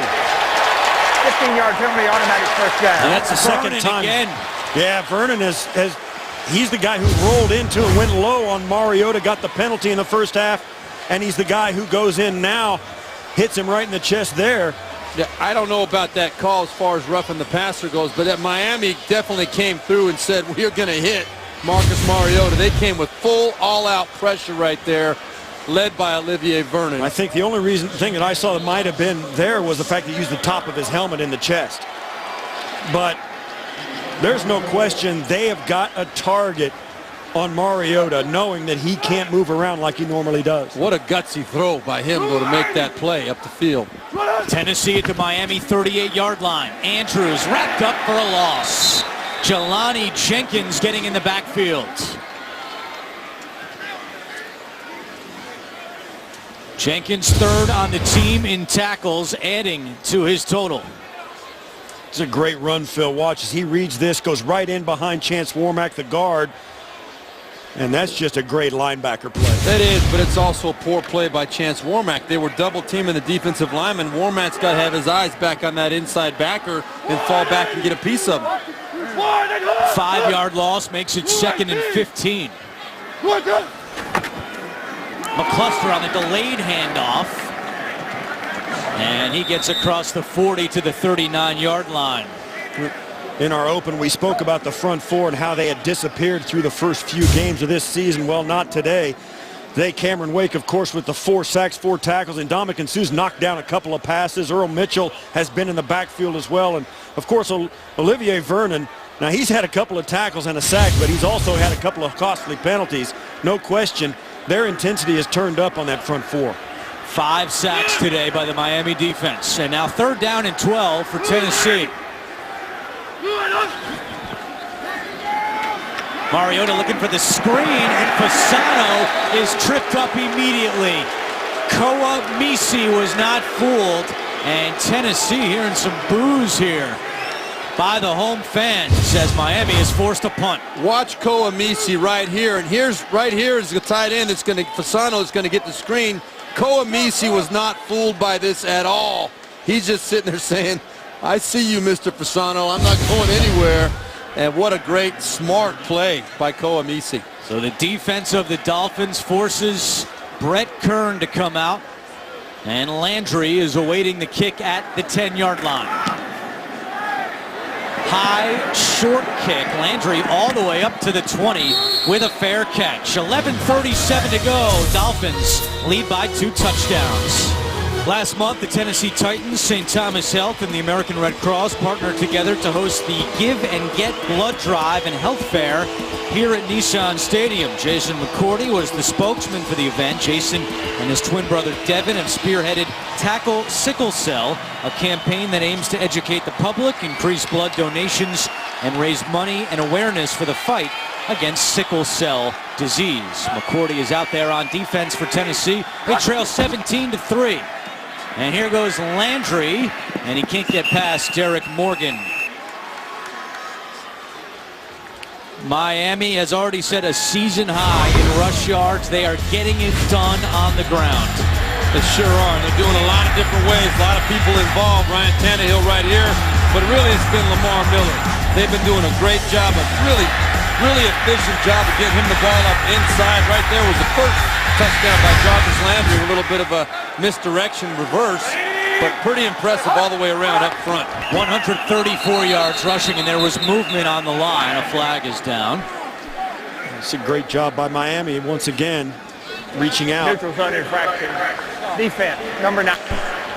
5-yard penalty. It's still second down. The defender just jumped into the neutral zone, and Jawan James just reached out and touched his helmet. Daquan Jones, the second-year man out of Penn State. You jump in, just reach out, just touch. That's all you have to do is just touch and react, and that's a penalty. It's a free 5 yards. Second down and 3. Miller. And with that carry, Lamar Miller goes over 100 yards rushing today. Coming in, he had 131 yards in the first 4 games of the season. Yeah, Miami could not run the football, and when they did try to run it, they ran it so poorly, and they were falling behind in games. They stopped even trying to run it, and it got worse and worse and worse until today in Nashville. Amazing what a turnaround it is with 137 on the ground. 4th time in Miller's career he's got over 100 yards rushing. It's 1st and 10. Back on the ground, more Lamar Miller. Well, Dan Campbell said he wanted to get Lamar Miller going north-south, get him downhill, and you've seen that today with a big assist to the Miami Dolphins offensive line. And they're doing a lot of different ways. Billy Lazor told us, the offensive coordinator, told us that they're really running the ball much more efficiently out of the gun. But right there, we saw a classic under center, just counter play. They've been doing it both ways today. No answer from the Tennessee Titans. Not much doing on this running play for Miami.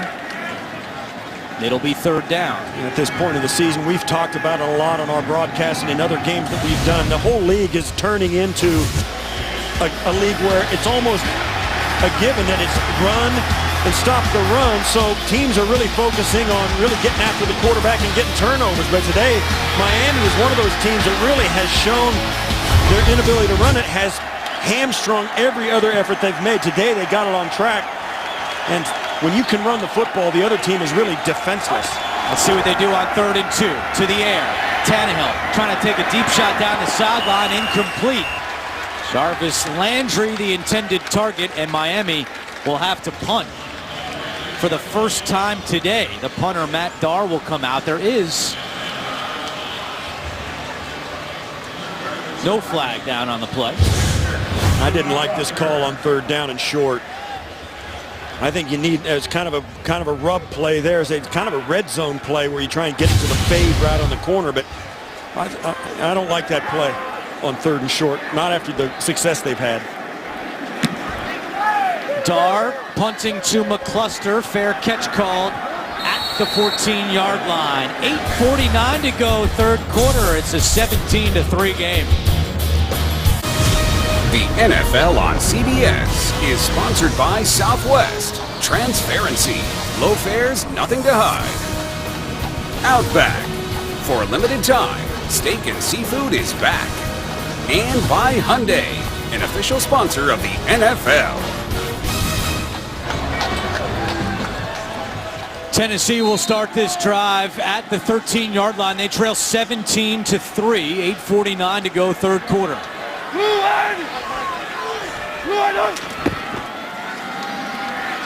Mariota over the middle, caught by Delaney Walker and wrapped up immediately by Jelani Jenkins.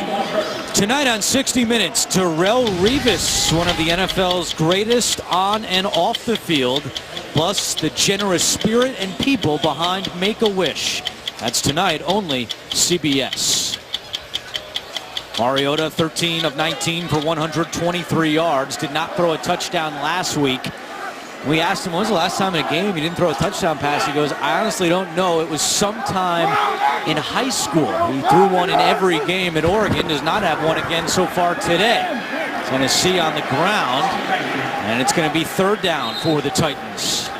Bishop Sankey just gets back to the line of scrimmage.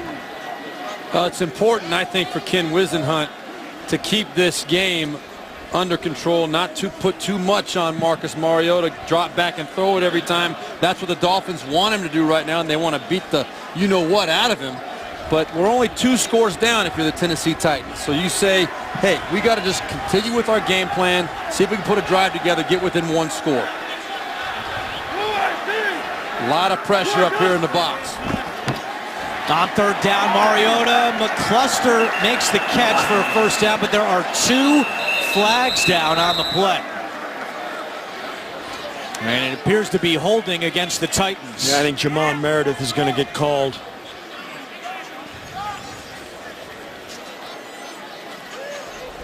Holding 79 in the offense. Half the distance to goal. Still third down. Jamon Meredith in the game for Jeremiah Patasi. Right at the end of the line, right here on Cameron Wake, and he just spins Wake around. Well, he's been overwhelmed all day. Yeah. Well, Cameron Wake turned into Superman about 5 minutes into this game. Well, they got to find some way to slow him down, whether it be as a tight end or a running back. Meredith can't handle him right now.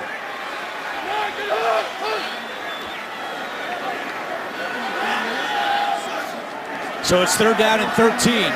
Mariota has plenty of time, throws to Kendall Wright, slips a tackle, and he's got the first down. Excellent effort by Kendall Wright for a gain of 16. Excellent effort by Kendall Wright, but I cannot tell you how impressed I am with Marcus Mariota. All the things that have gone against him in this game, he's hurt, he's been beat up all the way through, he's had bad situations thrown upon him. He's standing strong in that pocket and making throws and showing me that he is the real deal. I'll tell you what, they've got to get their protections problem fixed or Marcus Mariota won't finish this game. You're right.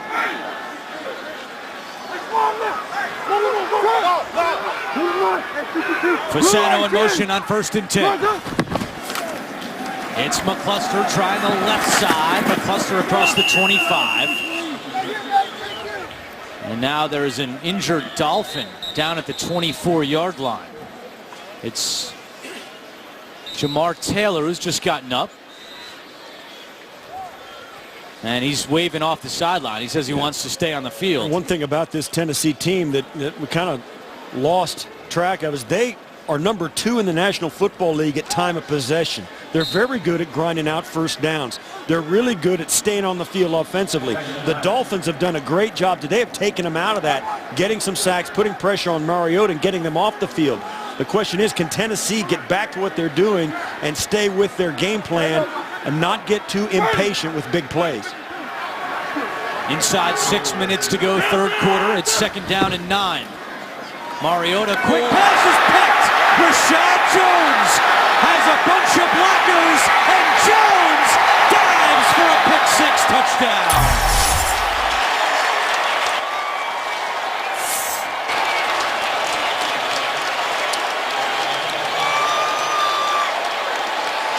Well, this is a play that Marcus Mariota has had great success with all year. Quick fake on the play action, throwing a slant. But you're going to see right here, that play is very well anticipated and jumped on right. I mean, it was like he was sitting there waiting on it. Rashad Jones, brilliant game planning, execution, film study, whatever you want to call it.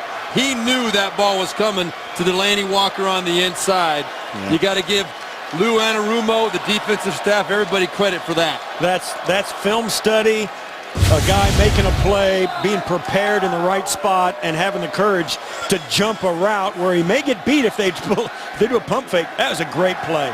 Second career pick six for Rashad Jones, and the extra point is low but good. Andrew Franks knocks it through with 5:40 to go. Rashad Jones playing at a high level this year in Miami with Dan Campbell a 24-3 lead.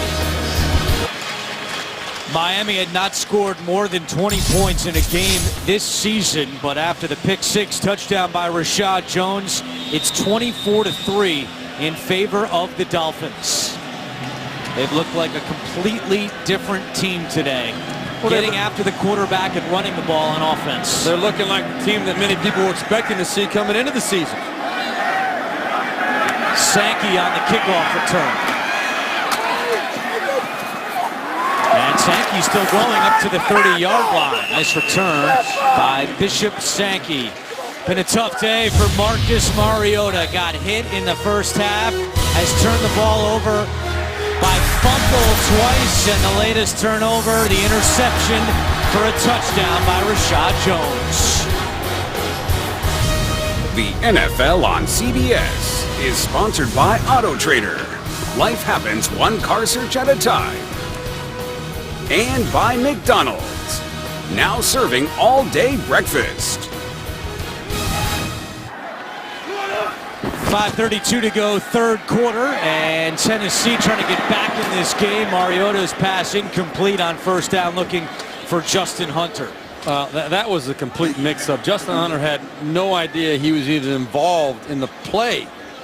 And Mariota, fortunately, threw the ball too high and out of bounds. We're starting to discuss this during the breaks about how long you leave Marcus Mariota in. And from my view, if he's healthy, I think you do leave him in. He's got a lot of football he needs to learn about the NFL. And you can learn a lot of good football in the fourth quarter of bad football games. But he's not healthy. So the question is, how long is that? And I agree. I think you leave him in for a little bit longer. But you're rolling the dice. Antonio Andrews spun down for a loss. Shepard and Vernon, and this Miami defense is flying to the football. Well, now you got a problem because now it's going to be third and very long. You know you got to throw the football. The Miami Dolphins are really coming after Marcus Mariota, and I think in this situation, the way he is, you go max protection. You got to keep the tight end in, the back end to protect him, and give the guys on the outside a chance to make some separation. But you got to protect him first. Third down and 14. Inside 5 minutes to go in the third quarter. Mariota, a screen pass to McCluster. Gets a block from Warmack, but not much more than that. And a very quick 3 and out. And then after the play, Delaney Walker and Bobby McCain exchanging pleasantries. But the Miami defense again forces Brett Kern, the punter, to come out. Yeah, you got to know coming in for that series, you just threw a pick six. If you're Marcus Mariota, then the bad part of it is not only do they score on you, you got to go right back out and take another snap after the kickoff. Third punt today for Brett Kern, and Landry awaiting it at the 26-yard line.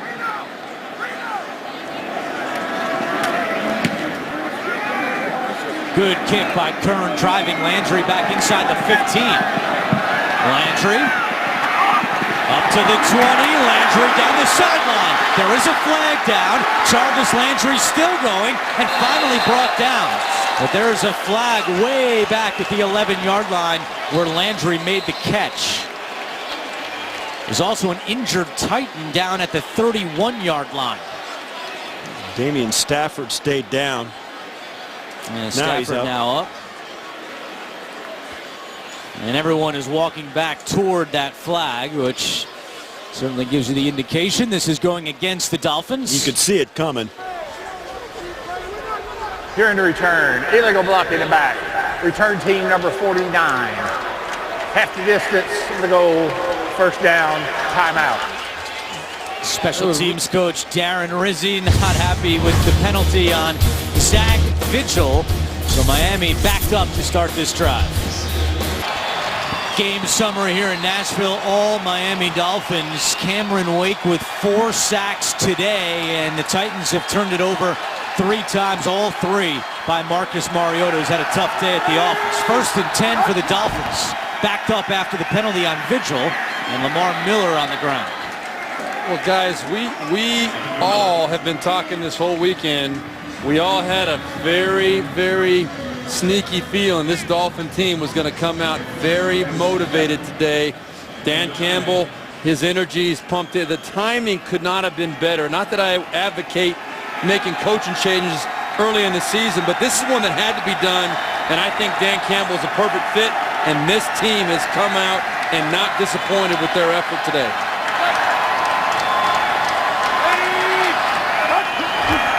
Low snap, Tannehill fields it, and the pass is juggled and broken up, incomplete. It'll be 3rd down. You talk about that before we get to this 3rd down. Dan Campbell, you're changing the coaches, but you know what?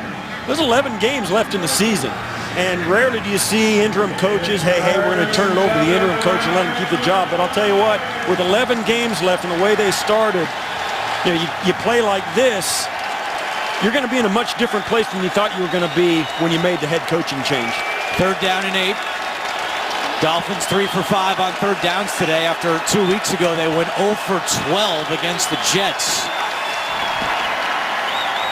Tannehill in trouble, and Tannehill is sacked.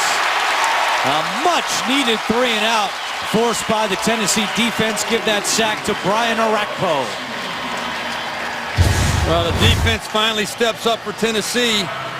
They have gotten a couple turnovers today, but right here they needed the big 3-and-out like you guys were talking about, Andrew, and now you're going to get your offensive ball back with good field position, presumably. No defense has forced more 3-and-outs this year percentage-wise than Tennessee. And they get one here with 2:20 to go 3rd quarter. Darr punting out of his own end zone. McCluster with a fair catch at his own 48-yard line. Saturday, the SEC on CBS brings you the best game from the best conference when the Vols battle the Crimson Tide. It all begins with college football today. By the same token, we're talking about what Miami has done today. Tennessee has not won a home game in over a year, as you pointed out, Andrew, and they're 1-3. They lost 2 heartbreakers the last 2 weeks. They're a team that really we expected to come out and play with a lot more fire as well, and they've just been overwhelmed today. Last home win October 12th of last year against the Jaguars. Mariota over the middle, and that pass is caught. Green Beckham spinning his way to the 20-yard line before Misi finally caught up to him. A gain of 32. Now, there's no question. Doyle Green Beckham is an enormous physical specimen, and they're waiting for him to blossom. They need a guy like this. He is a true physical #1 receiver. What he lacks is reps. And when he gets that experience, there's no question he could be a force. And this part of the field is where he's most dangerous. We're going to see him split out to the bottom. He is a guy that you want to put the ball up and just give him a chance to make a play. A career-long catch of 32 yards for Green Beckham. This time it's Andrews trying to get around the left side of the 15. And Andrews does a nice job to pick up 7 on that play. Well, Tennessee, to their credit, we've seen them this year. This is, and we said it last week in their game, this is not the same team that earned the 2nd overall pick in the draft that they were a year ago. They're much more talented on defense, as we saw finally in that last series. But up to this point of the season, their defense has been very good. And offensively, they're much more, they might have a lot more weapons than they did a year ago as well. And they've got a lot more character. Andrews goes up to the top of your screen. Mariota in the shotgun now on 2nd and 3. Mariota to a wide open Fasano inside the 5, still moving the pile. It's 1st and goal for Tennessee. Anthony Fasano played 5 years for the Dolphins. And Dan Campbell was his tight ends coach for a couple of those years. Well, I was pretty impressed by Mariota going through his progression, finding the big target on the outside. And this is the Tennessee team, Steve, that you mentioned. really playing much better this year. They could very easily be 3-1. If they get a touchdown right here, they're back in this ball game. They spread it out on 1st and goal. Could be the final play of the 3rd quarter. Now McCluster next to Mariota. Mariota, wide open end zone, and he overthrew Kendall Wright. Yeah, he knows it too. That's on Mariota. Completely on Mariota. Kendall Wright on the inside, right to number 13, uncovered to the back of the end zone. It's one of those where you look at it and it hurts, trust me. When you, and sometimes, though, look at how disappointed he is. The wide open receiver a lot of times is the hardest throw to make because you just, I can't mess this one up, and you get tentative. Spoken like a true quarterback. Boy, it's tough. 5 seconds to go, 3rd quarter. It's 2nd and goal. Quick pass to McCluster up the middle, and he's in for a touchdown. Oh, I love that play call. First touchdown of the season for Dexter McCluster. We have not seen that play out of Tennessee yet, and that is a great play, called at just the right moment. They've struggled in pass protection. Out of the shotgun, you make it look like Mariota's gonna have a chance to go through his progression, and it is a very quick pass. It's a middle screen. Yeah, and it's just a great play call, well executed right up front. Rashad Jones had no chance to defend that. That ball happened, was completed so fast. He made the tackle for a 3-yard gain. Unfortunately, that's all they needed for the touchdown. It was almost like a little shovel pass inside, but it was a middle screen set up with the lineman getting up on the linebackers. Very well executed.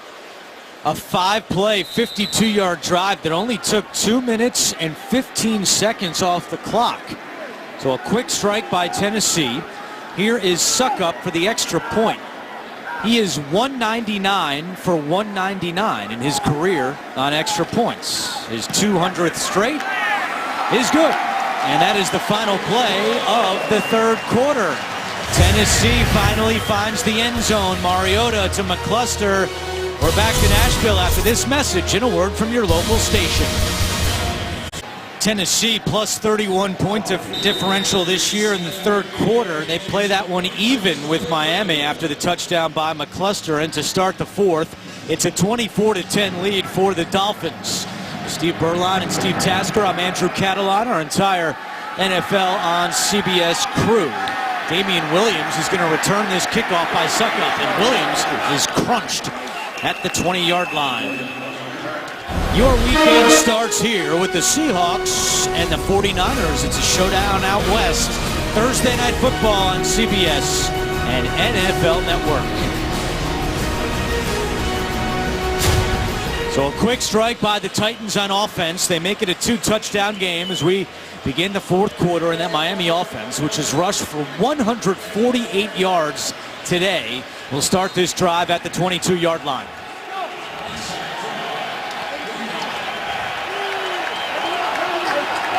Lamar Miller with 113 of the 148.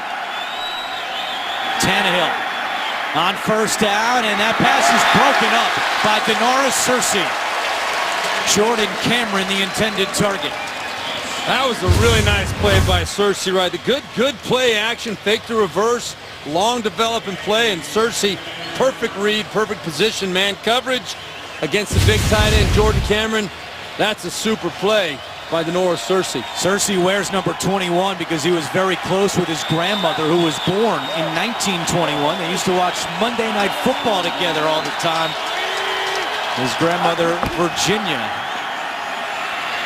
And on 2nd down, not much doing again. So Tennessee just forced a 3-and-out on defense, and now Miami with another 3rd and long right here.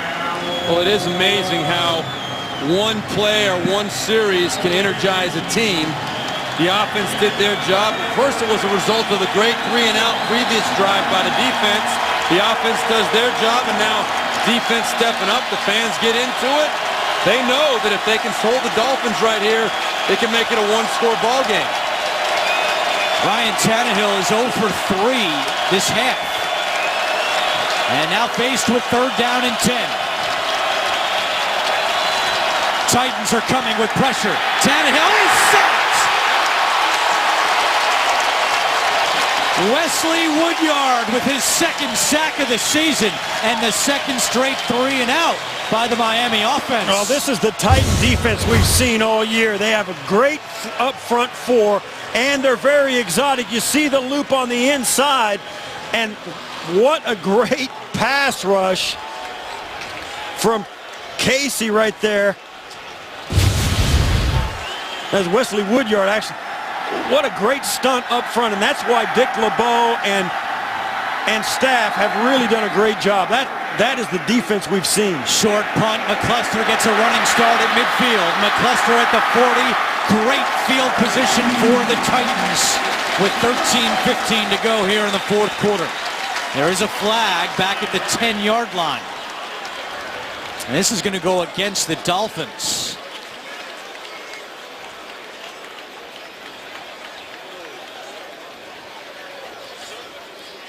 If you're Ken Wisenhunt, this is exactly what you want to see out of your team. Holding, kicking team, number 46. That 10-yard penalty is going to be added to the end of the play. First down. Timeout. Wesley Woodyard, his second sack of the season. It comes on third down, and the Titans have the ball back. On that last drive for Tennessee, 5 plays, 52 yards in 2 minutes and 15 seconds to make it a 24-10 game. It was McCluster who capped it off, and now to start this drive after the penalty, Tennessee is at the Miami 27-yard line. And I would expect Ken Wisenhunt to come out and be very aggressive right here. You got the momentum, you got the energy going right, your offense is fired up. I think you come out with a nice hard play action and try and hit somebody up the field. If it's not there, your quarterback hopefully makes a good decision, safe with the football, but I think you take a shot right here. Justin Hunter is the receiver at the bottom of your screen, matched up with Jamar Taylor, who's playing for the injured Bryce McCain. Walker in motion.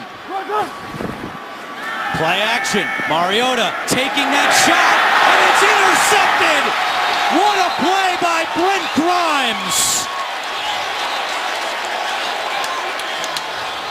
Steve Berline, you called it. They tried to take a shot, but Brent Grimes made a diving pick, and Miami gets the ball back. Well, you had exactly what you want. One of your biggest receivers on one of the smallest DBs. But I think Mariota underthrew that ball. It's got to be up and over the top where only your guy can get it. Grimes just made a spectacular play on the ball. But I think Mariota would like to have another shot at that one, put it up over the top. That's the 4th turnover today by Marcus Mariota. 2 fumbles, 2 interceptions. And Brent Grimes with his second pick of the year. I love the play call. I love everything except the final execution by the quarterback. Now Ken Wisenhunt has thrown his red challenge flag. Well, at the end of the play, Fasano came up with the ball. The question is, I think, in Ken Wisenhunt's mind is, was Grimes ever touched down? Maybe Fasano took the ball out before he was touched down. But he's not allowed to challenge because it was a turnover, and all turnovers are reviewed automatically back in New York. That's a great point. So he's not allowed to throw that red flag. You know this too. Hold on, here we go. As the play was an interception, by rule, it cannot be challenged by either team. Since Tennessee threw the challenge flag, they will be charged a timeout. Well, he did that deliberately. Ken Wisenhunt knows that. But they'll throw the challenge flag at Coach Will to bring attention to the fact that you need to review it. Well, it's going to be reviewed anyway. It's a turnover. All turnovers are reviewed. Steve, I don't know if he did that intentionally. Listen, I mean, he knows well enough that it's going to be reviewed. I'm telling you, he told us this yesterday that you gotta know. I mean, we've seen other teams do it. Marvin Lewis threw the challenge flag illegally. That was the only time that happened, and he just cost himself a timeout. Yeah, he did, but I think he knows that there's an issue with the way that play turned out. So, Tennessee now with just 2 timeouts remaining, and it's 1st and 10. Tannehill out of his own end zone. Trying a deep shot down the sideline. He's got Kenny Stills, who slips down. And they're saying he wasn't down. Now they are. What a job by Kenny Stills to adjust to that football for a 37-yard gain. I absolutely love the mentality. We talked about it on the last throw by Mariota. Come out and go after the jugular. I think when you're backed up in your own end zone, especially with the rules the way they are today with the PI, illegal contact, I think it's the best call in the world when you're backed up in your own end zone. Throw the ball deep down the sideline. You're going to get a completion or a PI 50% of the time.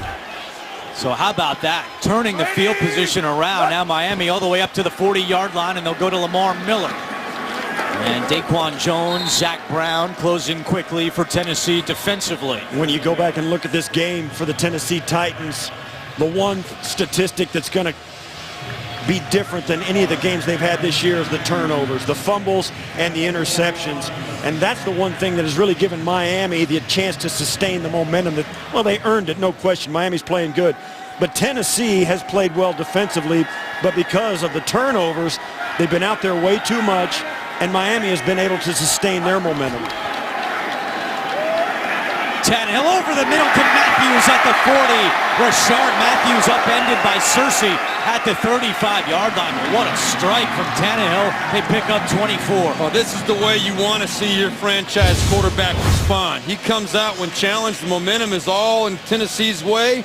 He's made two beautiful throws from the pocket. Big strike plays, big-time throws. That's exactly what Dan Campbell wants to see out of his quarterback. Rashard Matthews only averaged 22 plays per game last year. This season, 45 plays a game, and he's made a big impact for this Miami receiving corps. Tannehill back to the air. Fires left, and that one's caught by Landry for another Miami first down. Well, you talk about this receiving corps. Jarvis Landry there making that catch, but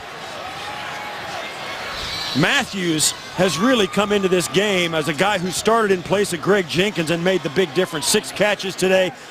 And the fact that Tannehill is finding both these guys spreading the football around is an enormous difference. Having guys that are really making plays for him at the other end of his throws. Defensive tackle Earl Mitchell in at fullback here for Miami on first down. And they give it to Lamar Miller. And a flag comes in from behind the play. Zach Brown made the tackle, but this is going to be a holding call against Miami. Holding, number 63, offense. 10-yard penalty, still first down. And now there's an injured Titan down at the 21-yard line. We've seen a lot of injuries today, including the one to the center for Tennessee, Schwanke, who appeared to be very serious leg injury. Clock is stopped with 10:27 to go. We're not able to see just yet who it is. We'll come back with an update in a moment. The NFL on CBS is sponsored by Dodge. T-Mobile. Ditch your carrier and switch to the Un-carrier. And by Geico. 15 minutes could save you 15% or more on car insurance. Nose tackle Al Woods was the injured Titan. He walked off under his own power, now on the Tennessee sideline. Watching this first down and 20 play for the Dolphins as we approach 10 minutes to go in the fourth quarter. Ready, run. Play action. Pressure coming. Tannehill gets rid of it to Miller. He's got some room to run. Lamar Miller all the way up to the 20-yard line. It's actually Jonas Gray who was in it running back. So that's his first catch today. Yeah, this is a Miami team that you can tell. Now, they've turned it up all day today, no question about it. You have to go back and look. Where was this for the first month of the season? Because they're not running a different offense and they're not running a different defense. Tannehill 4 for 4 on this drive. And that time, it's a first down run by Jonas Gray. Actually, they're going to mark him just short. It'll be third. And Steve Berline, how much can you lay this on the lap of Joe Philbin? Well, I would never put the blame on Joe Philbin, but I do believe that the team needed a burst of new energy, new positive energy, a wake-up call. The bye week came at the right time. I think Ryan Tannehill has a sense of urgency to him, the way he's playing today. I think this whole team has gotten the message They need to step up, and they're doing it. 3rd down and 1. Up the middle with Gray. He's got the first down. It's 1st and goal, Miami. Yeah, as you talk about it, you see this Miami team going in to really try and put this football game away. But all that's transpired over the last 2 weeks, and there's an adage that, there's certainly no question that a head coach can give a team a personality. And this team has a different personality today than they showed in the first month of the season. 26 runs today, 28 passes for the Dolphins. They've gotten back to that balance that they want, and now 1st and goal. On the ground again with Gray to the 5. And the one thing that stood out, you're talking about the new energy that Campbell brings. We met with Ryan Tannehill and Cameron Wake last night, and they both said the same thing. Dan Campbell's been in our shoes. Cameron Wake said he sat in our chair before. He can relate to what we go through as players, and that seems to have resonated with this Miami team. Another thing, too, he intensified practices. They turned up the intensity of these practices, and he said, and it was a brilliant move, I thought, by Dan Campbell, great players need to be challenged. Ready? 2nd and goal. Tannehill throws to the end zone, wide open, touchdown. Deion Sims with his first touchdown of the season. What a drive by Ryan Tannehill and the Dolphins. On that drive, Tannehill was 5 of 5 for 89 yards. Well, that's sweet revenge for Ryan Tannehill and Deion Sims. You'll recall earlier in the year when Deion Sims was injured, it was on a pass. He was wide open in the end zone from Ryan Tannehill. Ryan Tannehill missed him. He slammed his head on the turf and got a concussion. Today, Tannehill does not miss him. Wide open, it's a touchdown. Everybody's happy. 9 plays, 97 yards for Miami. Just as Tennessee had gotten some of the momentum in this ball game, Miami with a big drive to swing the momentum back in their favor. Deion Sims in the end zone and the Dolphins pulling away. 4th touchdown in the career of Deion Sims, the 3rd-year man out of Michigan State. Sure, he enjoyed the ending yesterday in Ann Arbor. On the return, it's Bishop Sankey. And Sankey up to the 25-yard line. Well, for the 3rd straight game, Marcus Mariota has thrown an interception in the 4th quarter. Week 3 against Indianapolis, it was Dwight Lowery who picked off Mariota. Last week, it was Stephon Gilmore to seal the game, and with momentum, it's Brent Grimes today who picks Mariota. Marcus Mariota has turned the ball over 4 times with the 2 picks and the 2 fumbles. Well, I'm more convinced now than ever this guy's the real deal. He's having one of those days we knew he was going to have at some point, looking like a rookie quarterback, but he has shown a lot of good things today in his toughness and in his ability to fight through some really difficult situations. 6th catch of the day for Delaney Walker is good for a Tennessee first down. 7:15 to go, 4th quarter.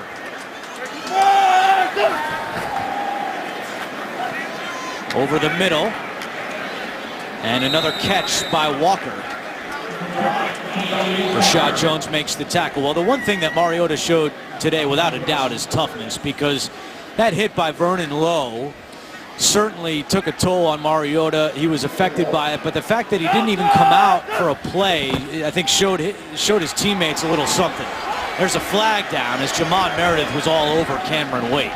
It's been a rough day on the right side for both Meredith and Patasi trying to guard Cameron Wake.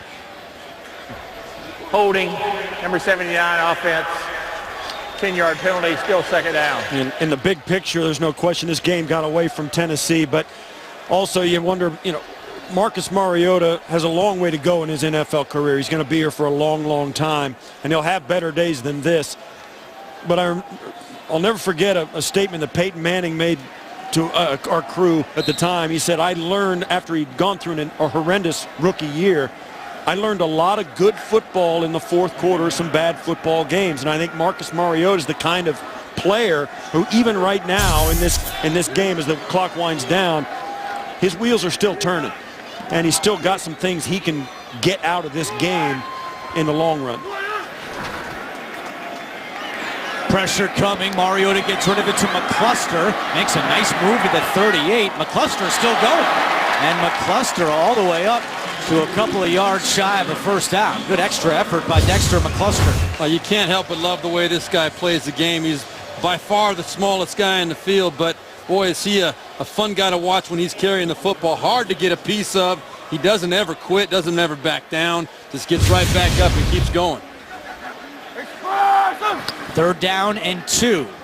Mariota's pass deflected and incomplete. And if you're Tennessee and 6 minutes to go, you might as well just go for it. Exactly.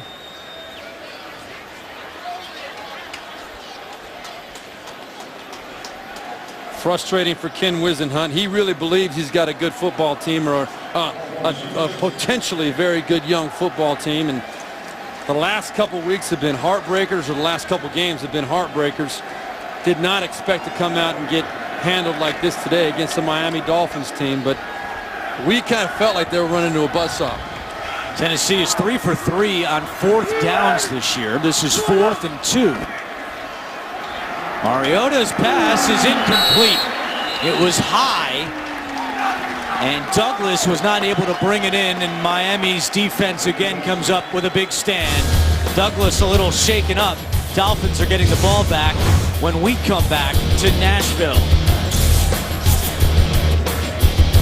The NFL on CBS is sponsored by Verizon. Watch live primetime games with NFL Mobile only on Verizon.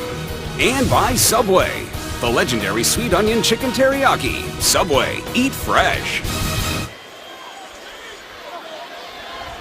Following the 4th down stop by the Miami defense, it's 1st and 10 for the Dolphins at the Tennessee 48-yard line. Damian Williams in at running back, and Miami will just try to run down the clock and get out of here with a win and stop their 3-game losing streak. And credit all around for Miami today, but specifically that defense. With just 1 sack through 4 games, they have exploded today with 5 sacks of Marcus Mariota, 2 forced fumbles, a pick 6.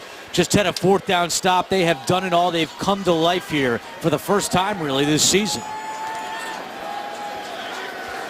Lou Anarumo, the defensive coordinator, promoted from his position coach at secondary, as Tannehill goes to the air, and a short pass to Sims turns into a nice game. Deion Sims for the first down. Anarumo, when we met with him last night, he was very confident, and he knows that he's never been a coordinator at the NFL level. We told you the only time he's ever been a defensive coordinator was at the U.S. Merchant Marine Academy. And it's very similar. Yeah, very a little similar. Yeah. Dan Campbell said, I have nervous energy, but we asked Anarumo, and he goes, you know what? I'm from New York. I'm not nervous. Let's get out there and play. He was very confident, and his defense responded. A Staten Island native, Lou Anarumo.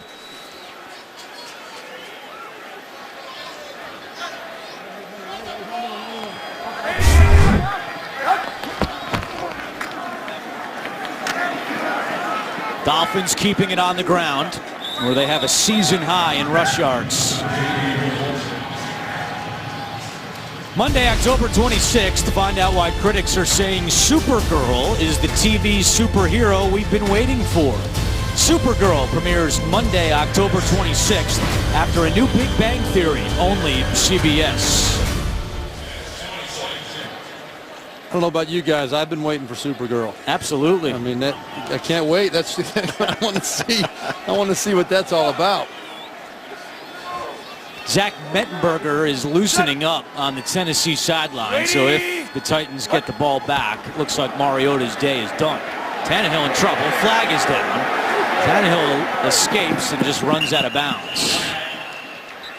Yeah, Tennessee definitely offsides before that snap.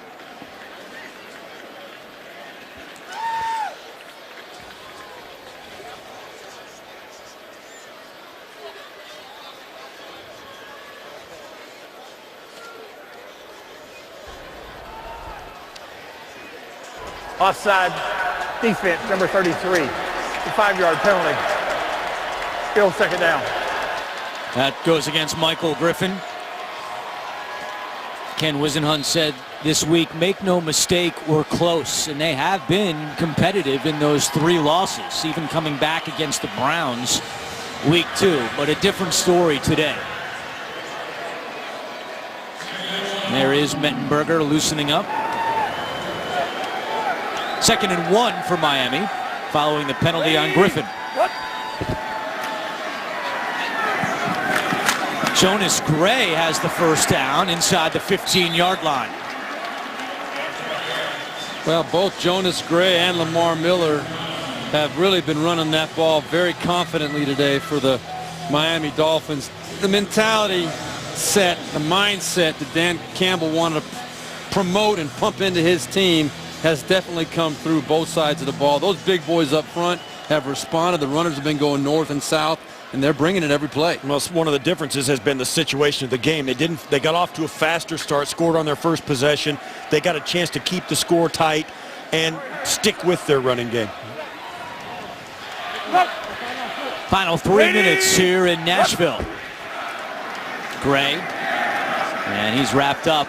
Well, Dan Campbell has fond memories against the Titans. His first NFL touchdown came against Tennessee back in 2000 as a member of the Giants. Kerry Collins to Dan Campbell. He said he messed up the spike. He was so nervous it came out sideways.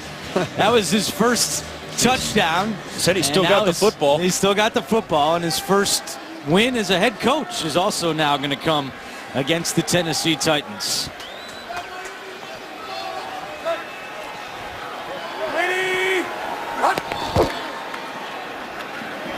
Gray again. You know, Campbell admitted that over the last 2 weeks he's just been so consumed by this job that even at his son's high school football game Friday night, all he was really thinking about was the Dolphins. And he goes, you know what? For the first game, I think that's okay, but I got to find a better balance going forward. I can't handle all this. 2-minute warning here in Nashville. Miami on the verge of ending its 3-game losing streak. Final 2 minutes in Nashville. Long day for Marcus Mariota and the Titans, who still have not won a home game since October 12th of last year. This will be their 8th straight home loss. And they'll fall to 1-4 with a date against the Falcons coming up next week. 3rd down and 8, and Tannehill is in the shotgun. Looks to throw, fires end zone, caught, touchdown, Jordan Cameron. He makes the tee for his son Tristan. That's what he does after every touchdown. That's his first as a Miami Dolphin. Well, just a really nice play in this situation. Jordan Cameron, the free agent, came over this year from the Cleveland Browns. Big pickup. He's turned out to be everything they've wanted and more, and he's going to continue to get better as he develops in his relationship with Ryan Tannehill. That ball put up high where Cameron could go up and get it. That's what Mariota should have done with his throw a little bit earlier. Let the big man go up and get it. He's going to come down with it most of the time. So Dan Campbell, the tight ends coach, and the Miami tight ends have 2 touchdowns today. Andrew Franks with the extra point. Miami with 38 points. They were averaging 16 per game.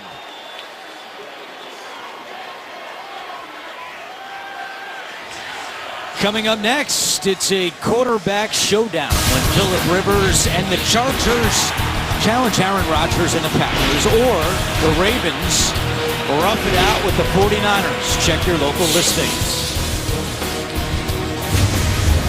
Well, there's no way that Dan Campbell could have anticipated his debut to go as well as today has. Absolutely in his wildest dreams. He was hoping to squeak one out, and he had got a nice one to start it off. And you think about this Miami Dolphins team, we all had high expectations for them coming into the season. I really thought they were going to be one of the contenders in the AFC. Guess what? There's time. This team, you get confidence going, you get a roll going, you can make an impact down the stretch. All you got to do is get in. That's right. And you hate to say, it's just one game, but there is a lot of football to be played in 2015. Biggest thing going against the Dolphins in that regard is the division they play in. The AFC East has the highest win percentage of any division in football. New England 4-0 going into a game against the Colts later tonight, and the Jets are on the verge of improving to 4-1. But there's no doubt that if Miami plays like this, they could make some noise going forward. Marcus Mariota's day is done. Zach Mettenberger now at quarterback. If you go back, and I know it's crazy after this short of time, but before coming into this weekend, 3 teams in the AFC East are in the playoff picture. They're the top 3 of the top 6 teams in the conference. So there's something to be said for that division that Miami's got to climb into. So Mettenberger will finish off this game for the Titans. And Green Beckham makes that catch out of bounds for a Tennessee first down. Green Beckham had 3 catches the first 4 games. He's got 3 catches today, and there's the division. The highest win percentage of any division in football. Meanwhile, the division the Titans are in, the AFC South, has the worst winning percentage of any division in football. And that's just a bad drop by Bishop Sankey.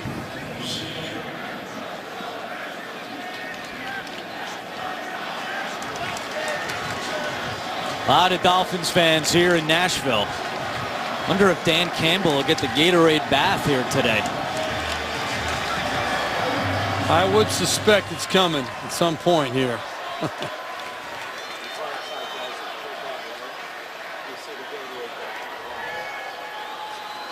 1:45 to go. Next week, the Dolphins have a home game against Houston. Mettenberger over the middle.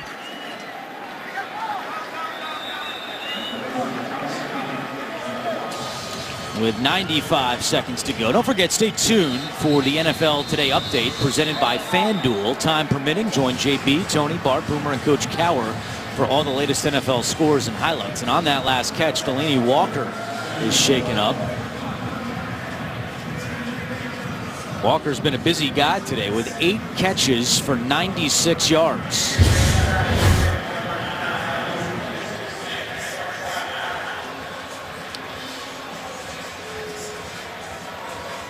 Difficult to see there where that might have been. He did get hampered by a little bit of a hip pointer at the end of last week's game here. He went up high for a ball, came down. Might have been on that same hit. And Steve Berline, you know this, when you get a hurt one game, you try and get through the next game without getting it re-hurt, and sometimes it doesn't take much, and man, it hurts worse the second time.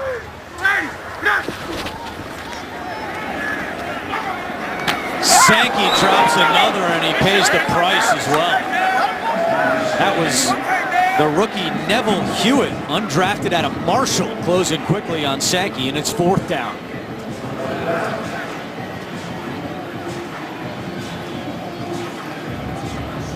Dan Campbell joined the Dolphins as a coaching intern in 2010. Promoted to tight ends coach in 2011. And then named interim head coach here for Miami. And he is going to walk away with a win in his first game as head coach. 4th down and 4.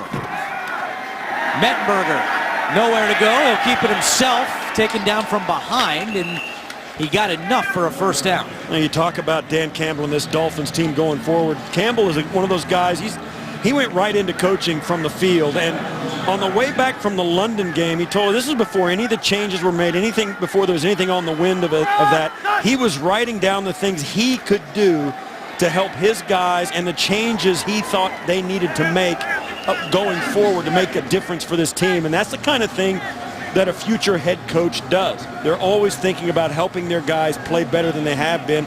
And lo and behold, after that flight they get off, things change, and he gets to put everything that he wrote down on that flight, he gets to implement it. He said, I've already got a list. I've already got a list made up. Mettenberger takes a shot down the field, and Justin Hunter makes the catch at the 28-yard line with 30 seconds to go.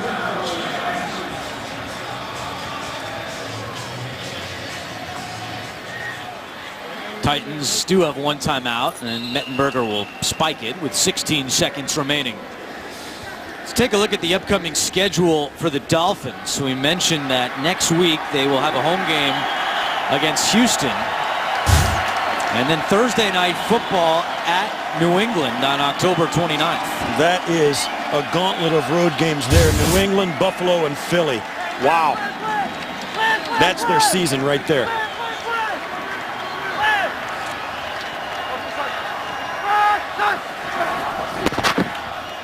Mettenberger fires right back to Hunter down at the 13-yard line. And Ken Wisenhunt is not going to call timeout. Dan Campbell gets the Gatorade bath. Whoa, now the Titans have called timeout with 4 seconds to go. Wisenhunt's going to give him a chance to throw one in the end zone.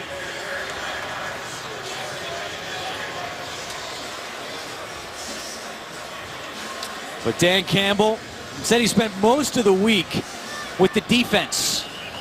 Didn't know them as well since he was the tight ends coach. Well, he's getting a lot of hugs from everyone on that sideline. The first interim head coach to win in his first game since Romeo Cornell back in 2011 with the Chiefs. As soon as we're done here, we'll have bonus coverage of Denver and Cleveland coming your way here on the NFL on CBS. Well, this should be the final play of the game. Ken Wisenhunt wanted to allow Mettenberger to try to fire one in the end zone.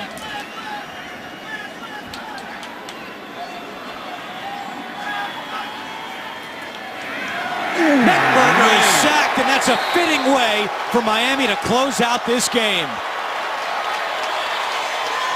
6th sack for Miami, and they win it 38-10. Let's go back to New York and James Brown.